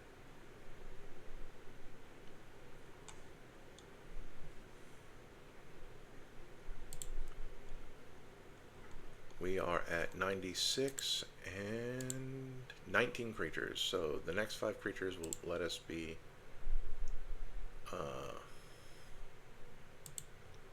24 creatures.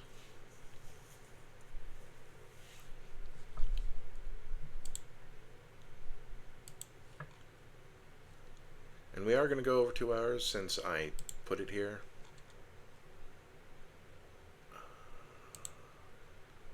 Select all.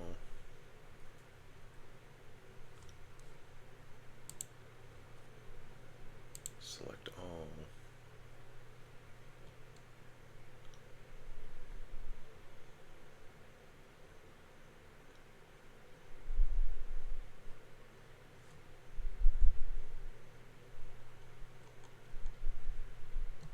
We are going to delete all of those because we're just going to copy them from Missy. From up here, we're going to export them. So four more artifact creatures.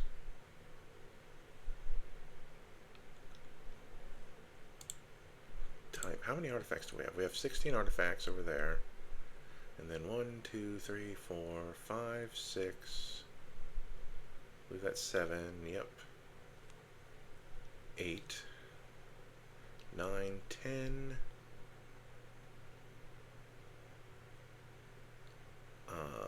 11, 12. So yeah, that's 28 artifacts. I'm good with that, yeah.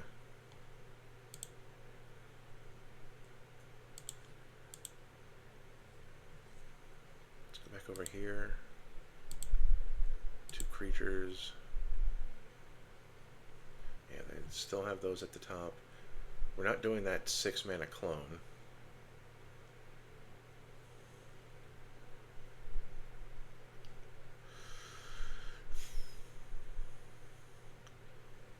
Oh. Errata Deadly Fugitive. I thought this was the other one. Face down creatures you control have pay 2 a blue and a black. Turn this creature face up. If you can't exile it, then you may cast it without paying its mana cost. And then whenever an assassin you control deals combat damage to an opponent, cloak the top card of their library. So that's once again stealing stuff. Again, we'll have to ask for permission and forgiveness. Oh, we're going to do that version. We're going to add that.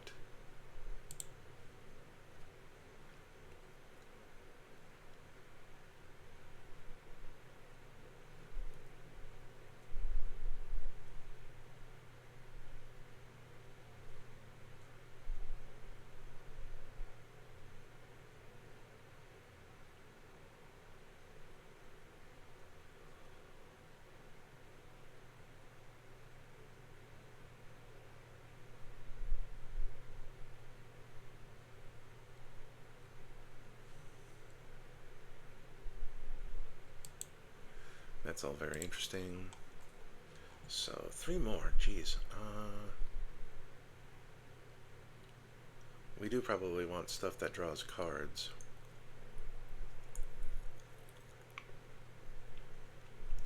Because we only have 3 card draw effects. As it is.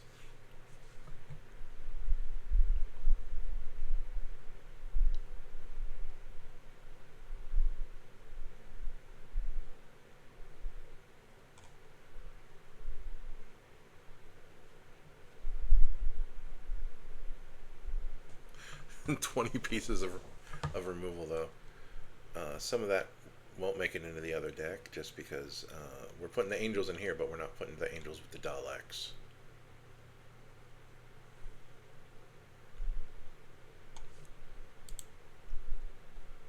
Let's go over here. O face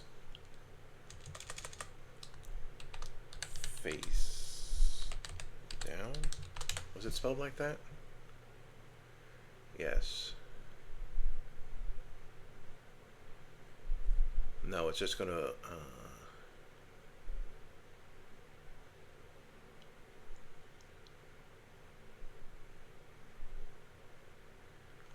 this manifest stuff.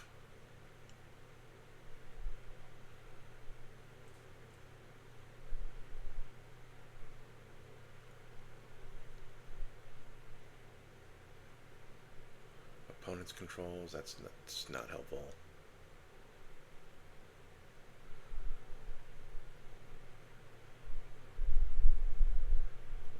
We are not messing with Ixodron. That sounds annoying. Oh, that's why this was... I just read the face-down creatures you control have menace.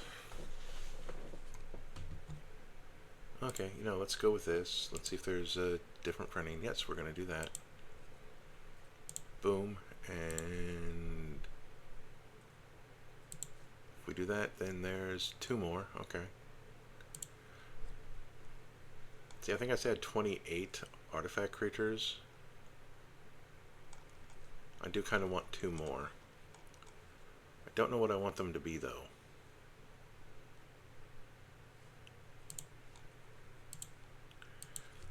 What are some... Put some creatures in this section that aren't Daleks. The Auton Soldier is an artifact creature, for the record. I just don't want to use it. Don't want to use that vehicle either. Oh, there's the Clockwork Droid.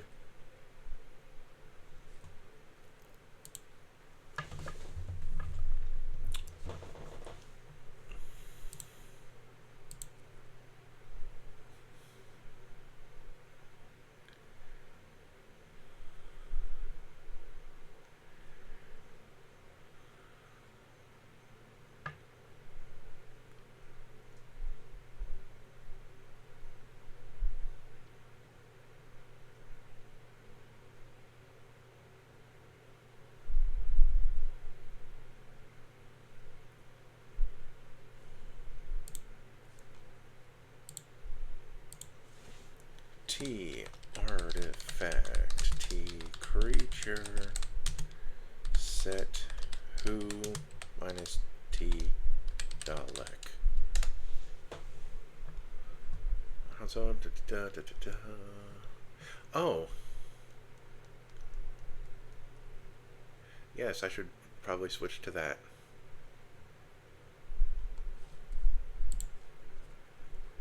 I forgot that existed. Hidden down here in ramp somewhere. Oh, nope. Not hidden. All printings. WHO. Forgot you existed. There we go. Better be happy. Show them your smile.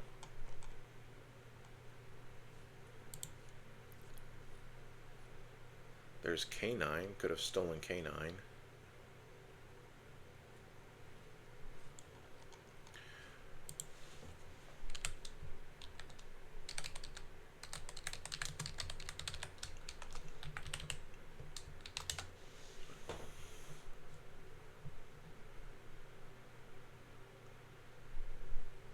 We're taking Joyra's familiar.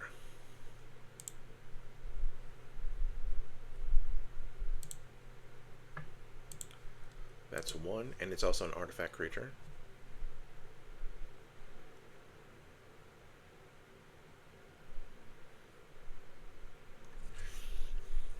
There's also Mishra's silly self-replicator.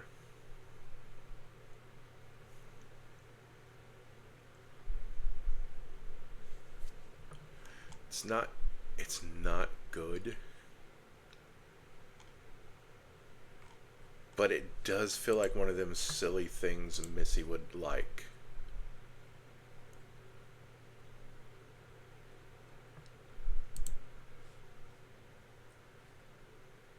So we're taking it because also it finishes off the deck.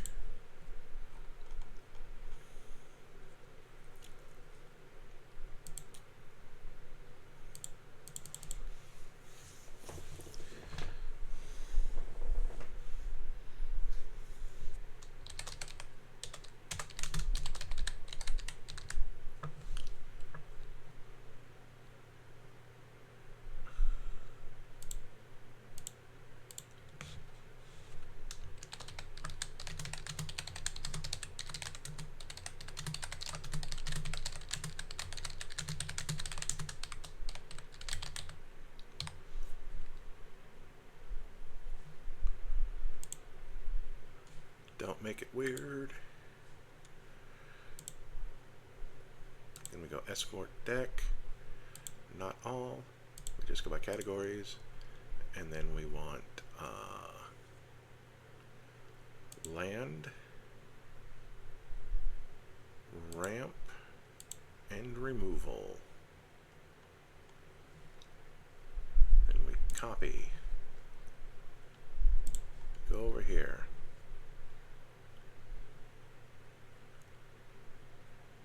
We're just going to name this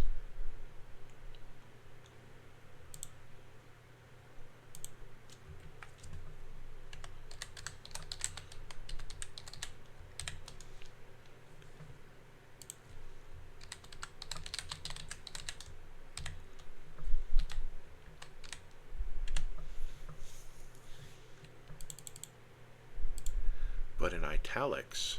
I'm just going to unlist this ahead of time. Import all of the cards.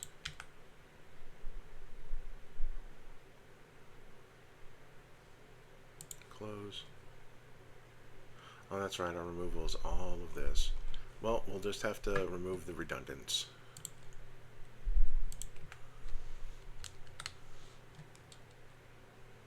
Save changes.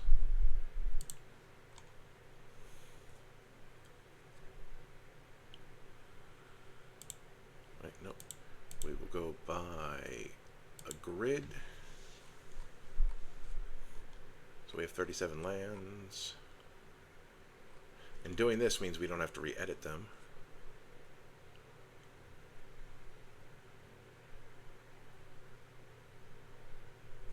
Pieces of ramp. Oh yeah, and yeah, okay.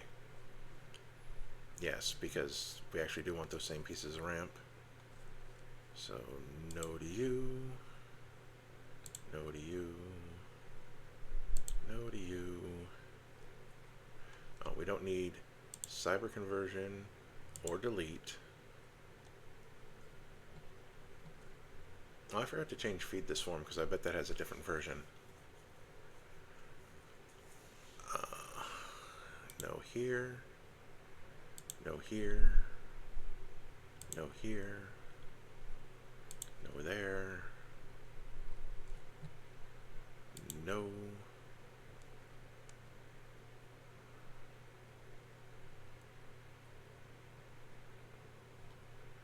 no, no, no, no, no, no, no, no, no,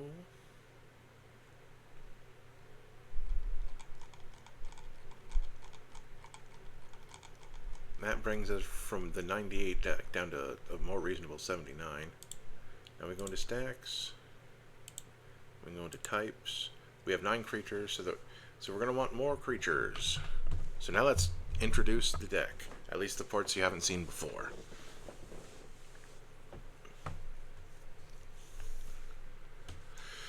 So we have Davros, Dalek creator, 1 blue, black, red for a 3/4. Legendary artifact creature, alien scientist.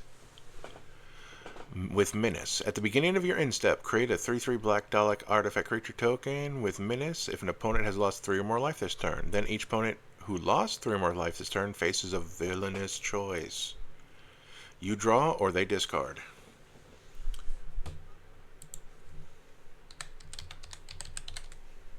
We're just going to add in the Veil Yard really quick.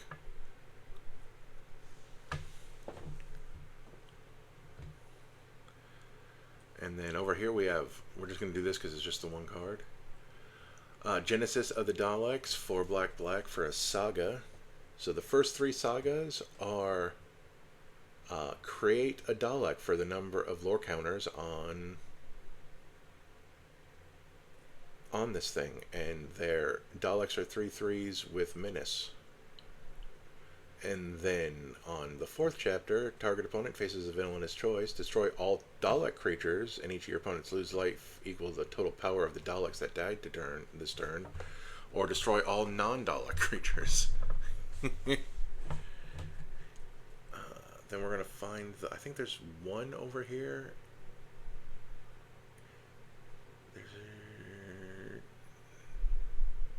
Nope, it's a sorcery.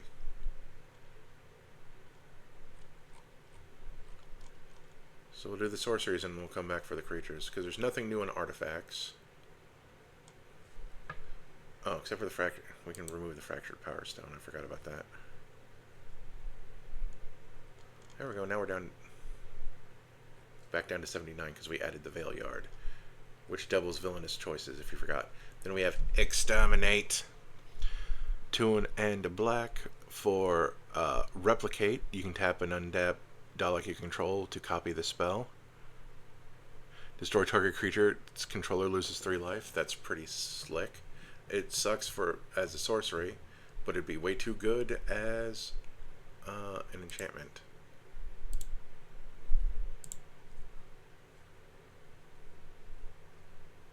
Whew. There we go. I knew it was in Doctor Who. Which means I'm going to do a quick detour back over to the Mistress. And I'm going to find...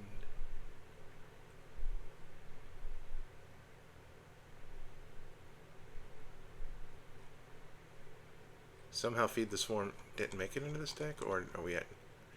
Oh, some things did not survive. Oh, fart. Mishra's Self-Replicator stayed in.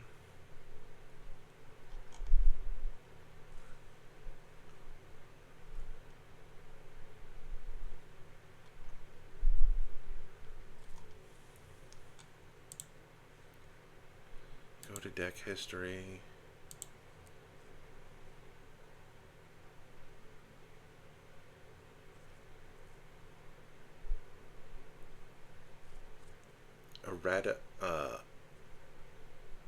Atrata was removed itself, so we put that back in.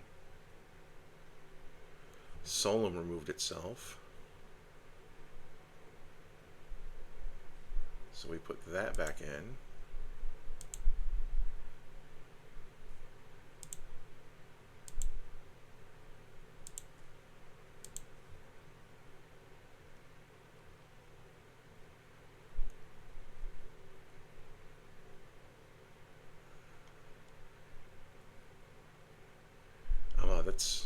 Yeah, that's some old versions. So now we close. We're back up to 100. We apparently lost Feed the Swarm.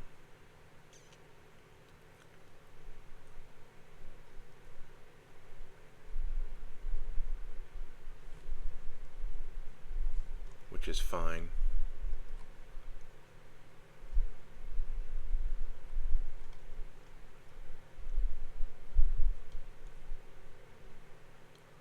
It remembers the versions.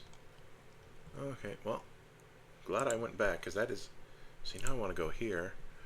And it lost 6 of my cards.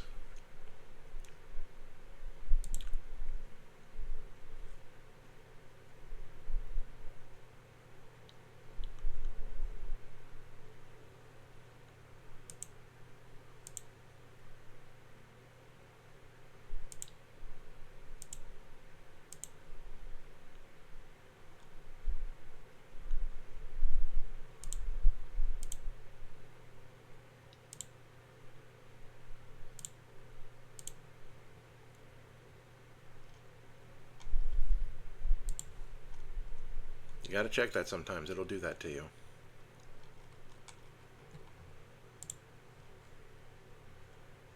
Anyway, back to Exterminate.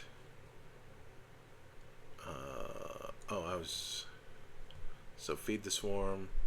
Doomsday Confluence. XX Black. Choose X. You may choose the same mode more than once. Each player sacrifices a non-artifact creature.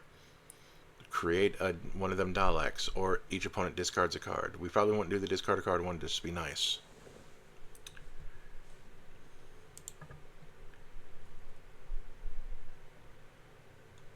And then all of our instants are the same. Even if like Guthrie White's History and Transform and Flourish make a lot less sense here. Now we have the Dalek Emperor, who is 5 black-red for a 6/6 that has affinity for Dalek, so that 5 can go down to nothing, and it would just be a black-red. Other Daleks you control have haste. That's neat. At the beginning of combat on your turn, each opponent faces a villainous choice. Ooh. That player sacrifices a creature, or you get another Dalek. And then, oh, let's put in this Valiard. If you forgot already, he doubles up villainous choices. Dalek Drone, flying. This is the Flying Menace, and when it enters the battlefield, it just destroys a creature an opponent controls, and they lose 3 life. Elevate. Then we have the Cult of Skaro. I think that's a planet. It's 1 blue, black, red for a 4/4. Whenever they attack, we choose one of these at random. Put a +1/+1 counter on each artifact creature you control. Draw 2 cards. Create a Dalek, or each opponent loses 4 life.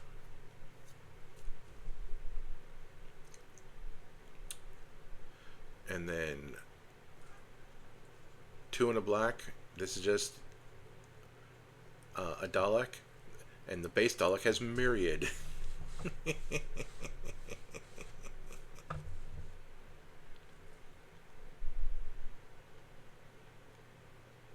So we have 10 creatures now.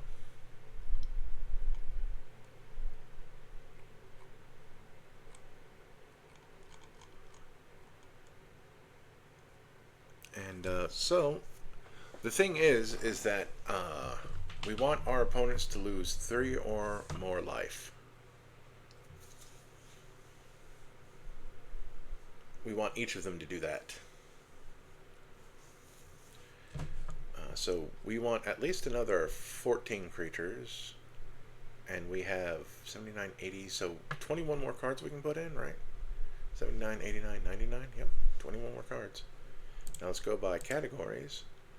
We have exactly 1 piece of draw.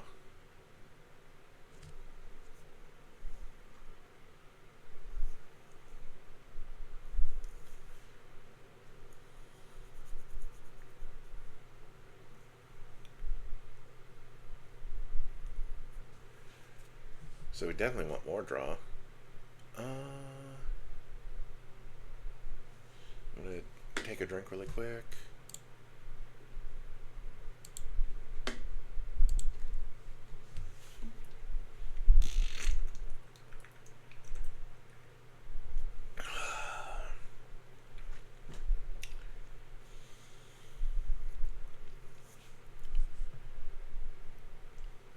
And what's nice is that we don't need to really lean on the artifact creatures, because like even the ones that we put in the deck that make my artifact creatures easier to cast,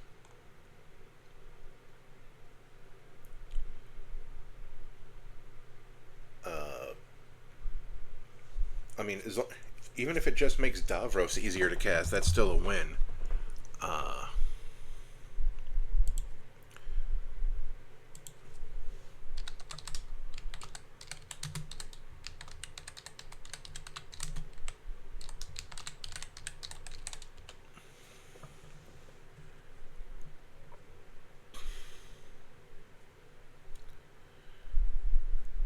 We want the Lightning Greaves.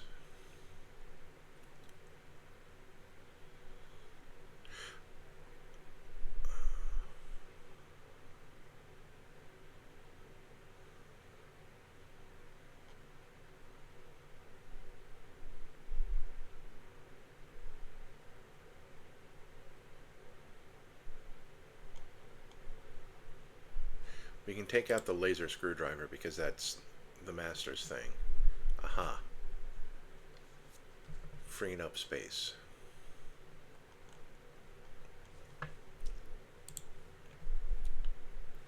And then we do want the greaves. We want the mithril coat. Oh, I put in the wrong things. Hold on. We want the boots.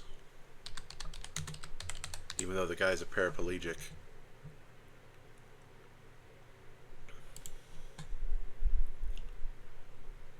Go away.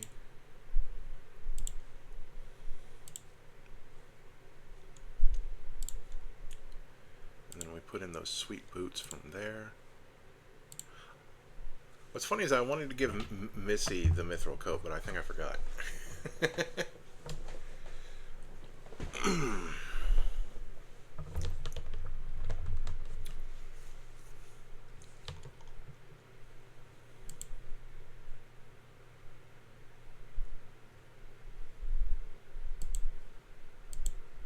What do you mean my signature is expired? Goodness gracious.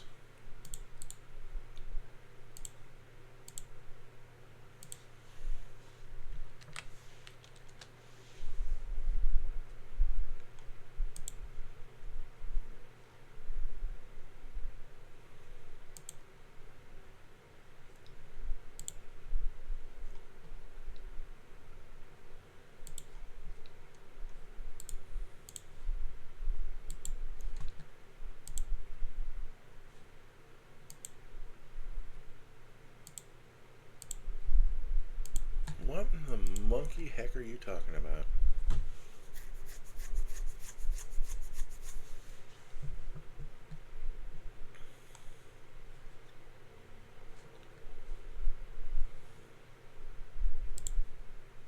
There we go.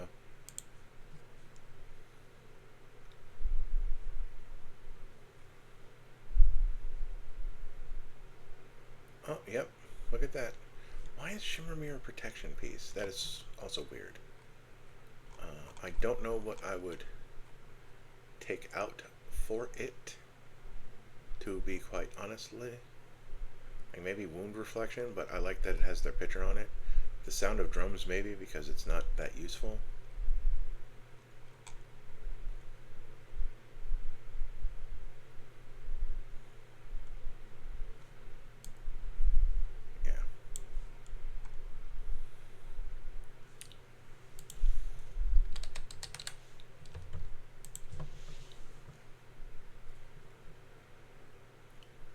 So this is a much more useful piece of kit.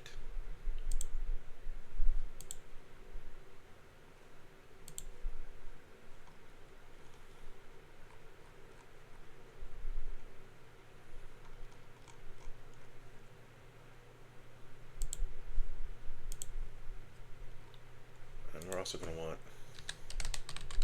Shimmer Mirror for the record.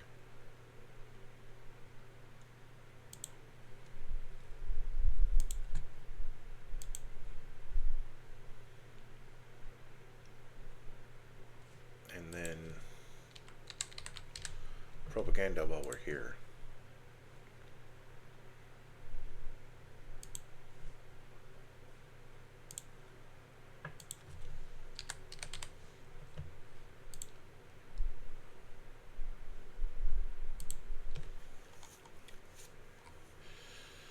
That ain't getting us more creatures though. Let's go in here. Go to EDH rec. What kind of creatures? They want us to put in Cybermen. Of course they do. Loyal Subordinate. It is a zombie.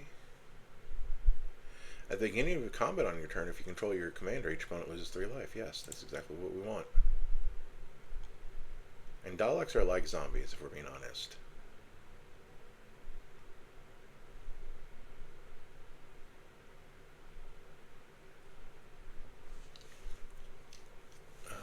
We'll give this Indestructible Shadow to this deck. We'll do that.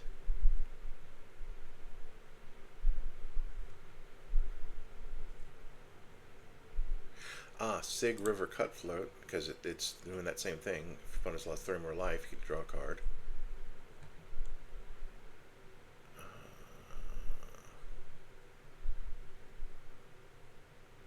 Oh, Brutaclad would have been an interesting one for Misty's deck, but it's kind of expensive.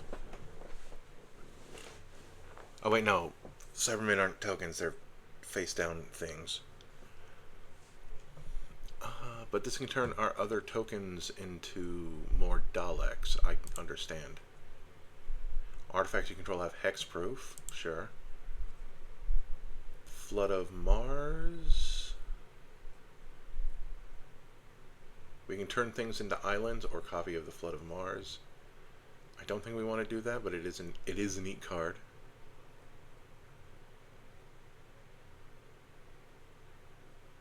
Tectonic Giant, because it can deal 3 damage to each opponent.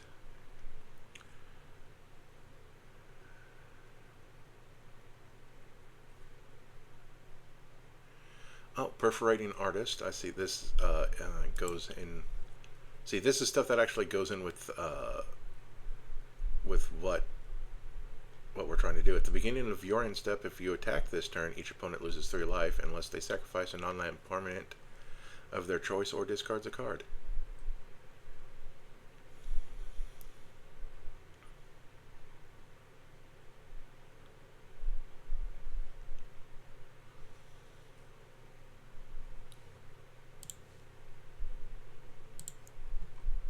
That puts us at 91.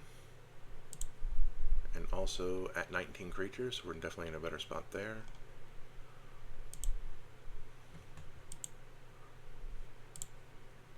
Oh, I could have prettied that up in the other deck.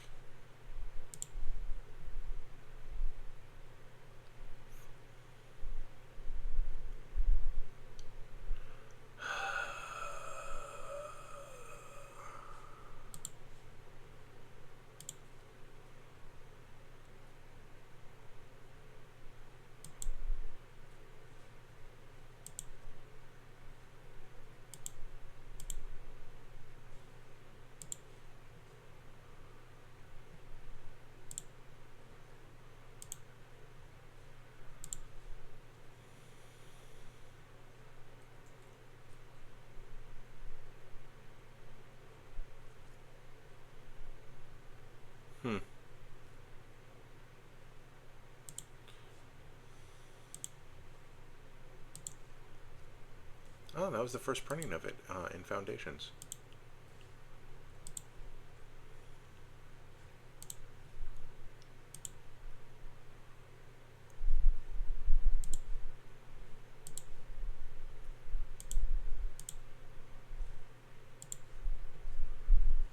Yeah, that's fine.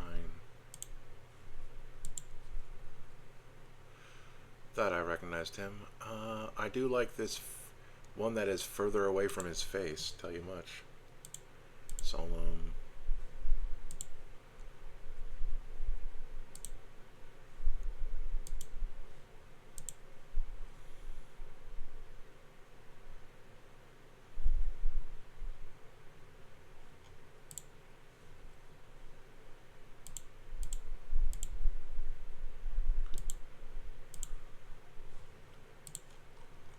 And again, we're at 91. And I said 19 creatures. So I'm going to type in O, lost 3.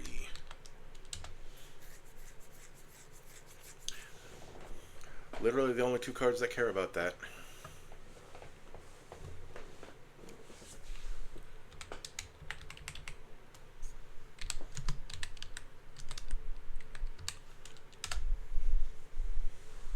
This is going to get a lot of things. 286. We're in it for the long haul to look at stuff.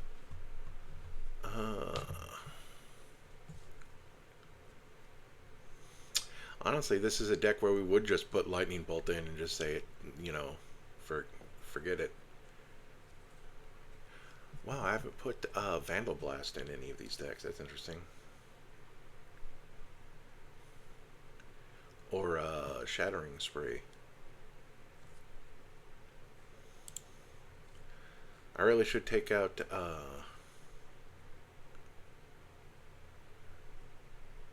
I really should take out some of those alternate chaos warps for those, but I'm not going to. That's something you could do if you copy my decks for whatever reason. I'm going back up because I realized there's something I should have typed in. Order CMC.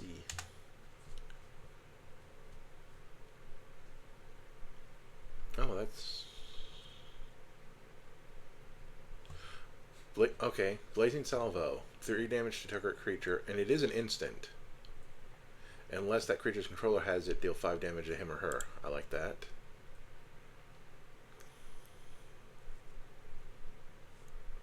Uh, 3 damage to each opponent. That actually kind of goes with what we're trying to do. Chain Lightning, even though it's a sorcery. In fact, it being a sorcery is just fine, since we want to do the damage on our turn.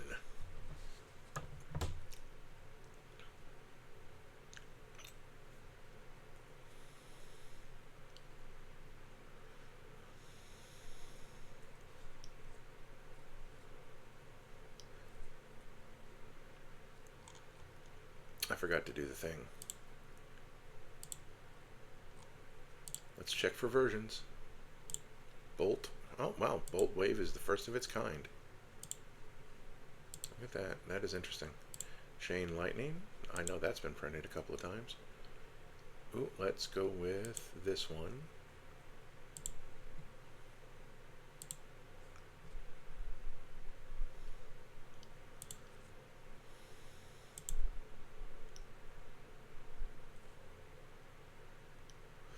Oh, look at that $60 lightning bolt. Look at that $300 lightning bolt. Forget that nonsense. I do like the D&D lightning bolt. I also like the Strixhaven special spells. Oh, I forgot what they called their thing. Hadoken is around here somewhere too. There it is. There's Storm's lightning bolt.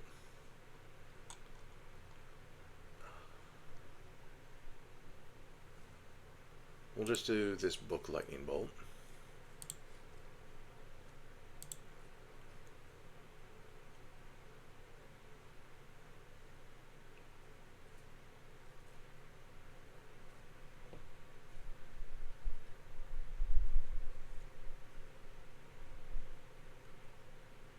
It's like, I don't care about sorcery, I just want it to do damage to players. Of course, now that we're in 2 damage,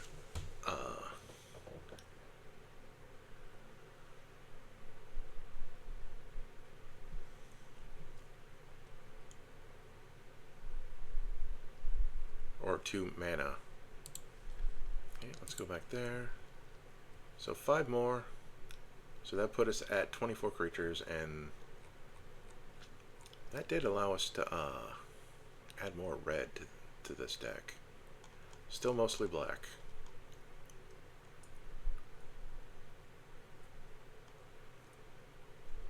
So I will remove that.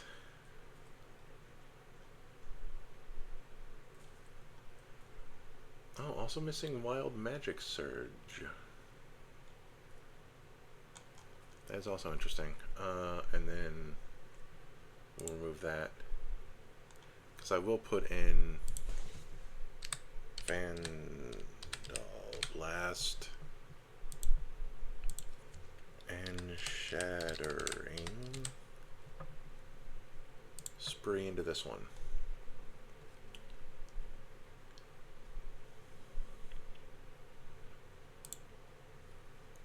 So all printings, we like that one. All printings.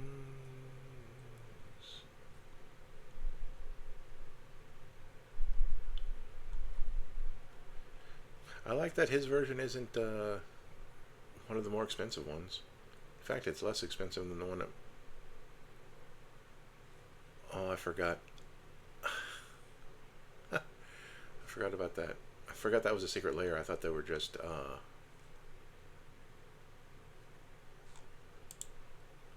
forgot they were just sleeves. I thought they were just sleeves on Arena. I probably will do that for the other two decks, but I'll do that after the episode, because I kind of just want to get the last 5 creatures in here.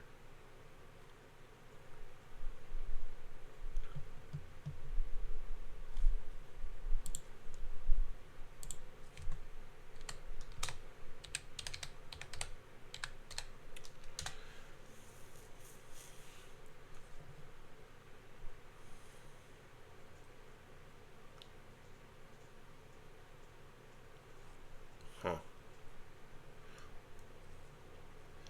This Crocodile Demon is kind of neat. And this is why they want both of them in the same deck, because of the Cybermen Patrol with the Afflict 3 nonsense. Afflict 1, Afflict 2. Oh. Afflict 3. Lost Monarch of Ifnir. Other zombies you control have Afflict 3. That doesn't help this deck too much. The beginning of your second main phase, if a player was dealt combat damage by a zombie, you mill 3 cards. Afflict 2, Afflict 1, Afflict 2. Afflict 3 on this Manticore Eternal. And it attacks each combat with if able. Okay, I'm down with that. Do we have other printings? No, we don't. Well, 4 more. I like that. Afflict 2, Afflict 3, Neheb the Eternal. At the beginning of your post-combat main phase, you get some red for each one. Okay. The most fair Neheb because it's in the...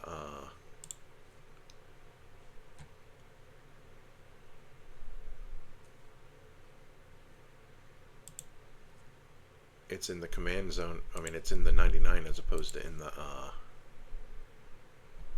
the command zone. Afflict 2, Afflict 4.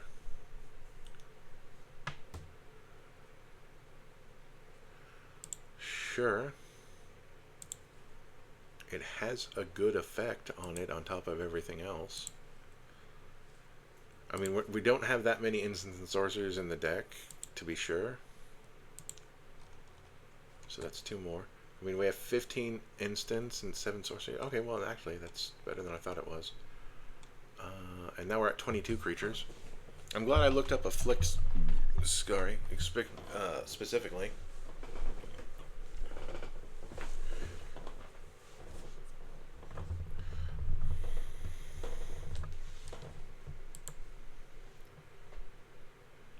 I just don't like this whenever an opponent casts a spell.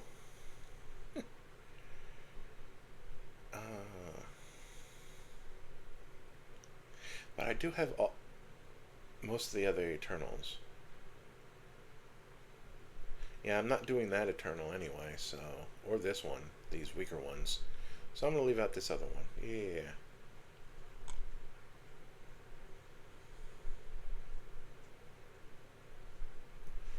Wait, are these all zombies? They are all zombies. Oh, that's double Afflict.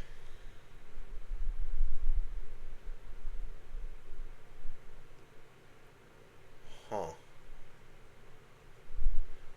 You know what? Let's play that game. Let's pretend that's a good idea.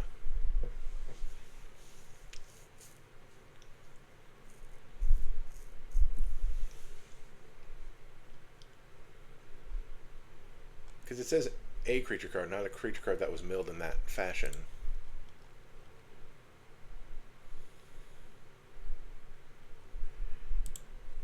So now we are going back to EDH Rec. We're looking at creatures. It's going to show me a bunch of flipping Cybermen and this thing. And the Weeping Angel and the Clockwork Droid, which I don't need. Renegade Silent. Renegade Silent is such a weird card. Flood of Mars is interesting. Oh, the familiar, yeah, that makes your other spells easier to cast. Baleful Strix just to draw a card, which is, you know what? Yeah. Roaming Throne to copy our.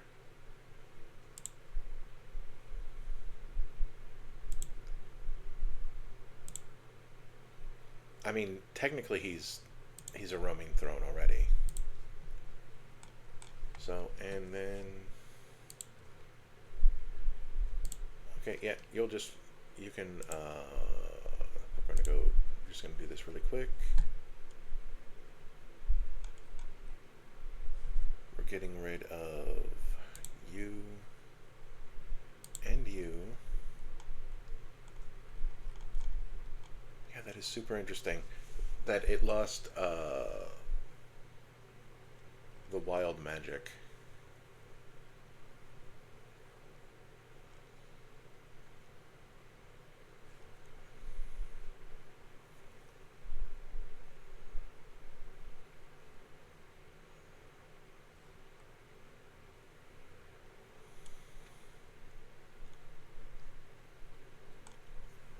Anyway, Vandal Blast, and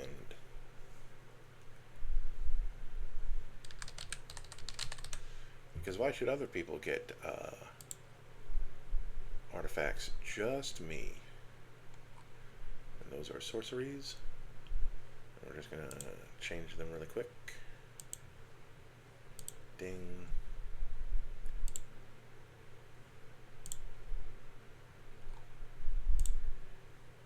Ding.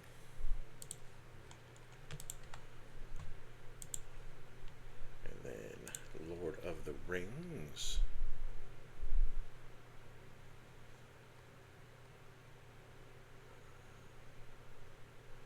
He has his Feed the Swarm. And his Wild Magic Surge.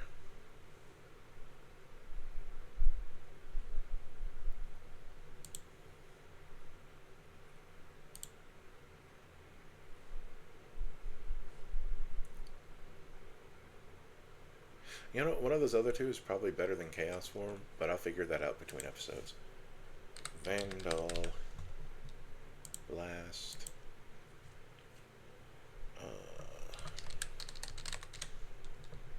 Shattering Spree. And, you'll see what I'm doing. I mean, you know what I'm doing. And the next one, it's... Oh, what is it for the next one? That is the wrong window. The next one is Jund. We will be Junding them out next time. See you then.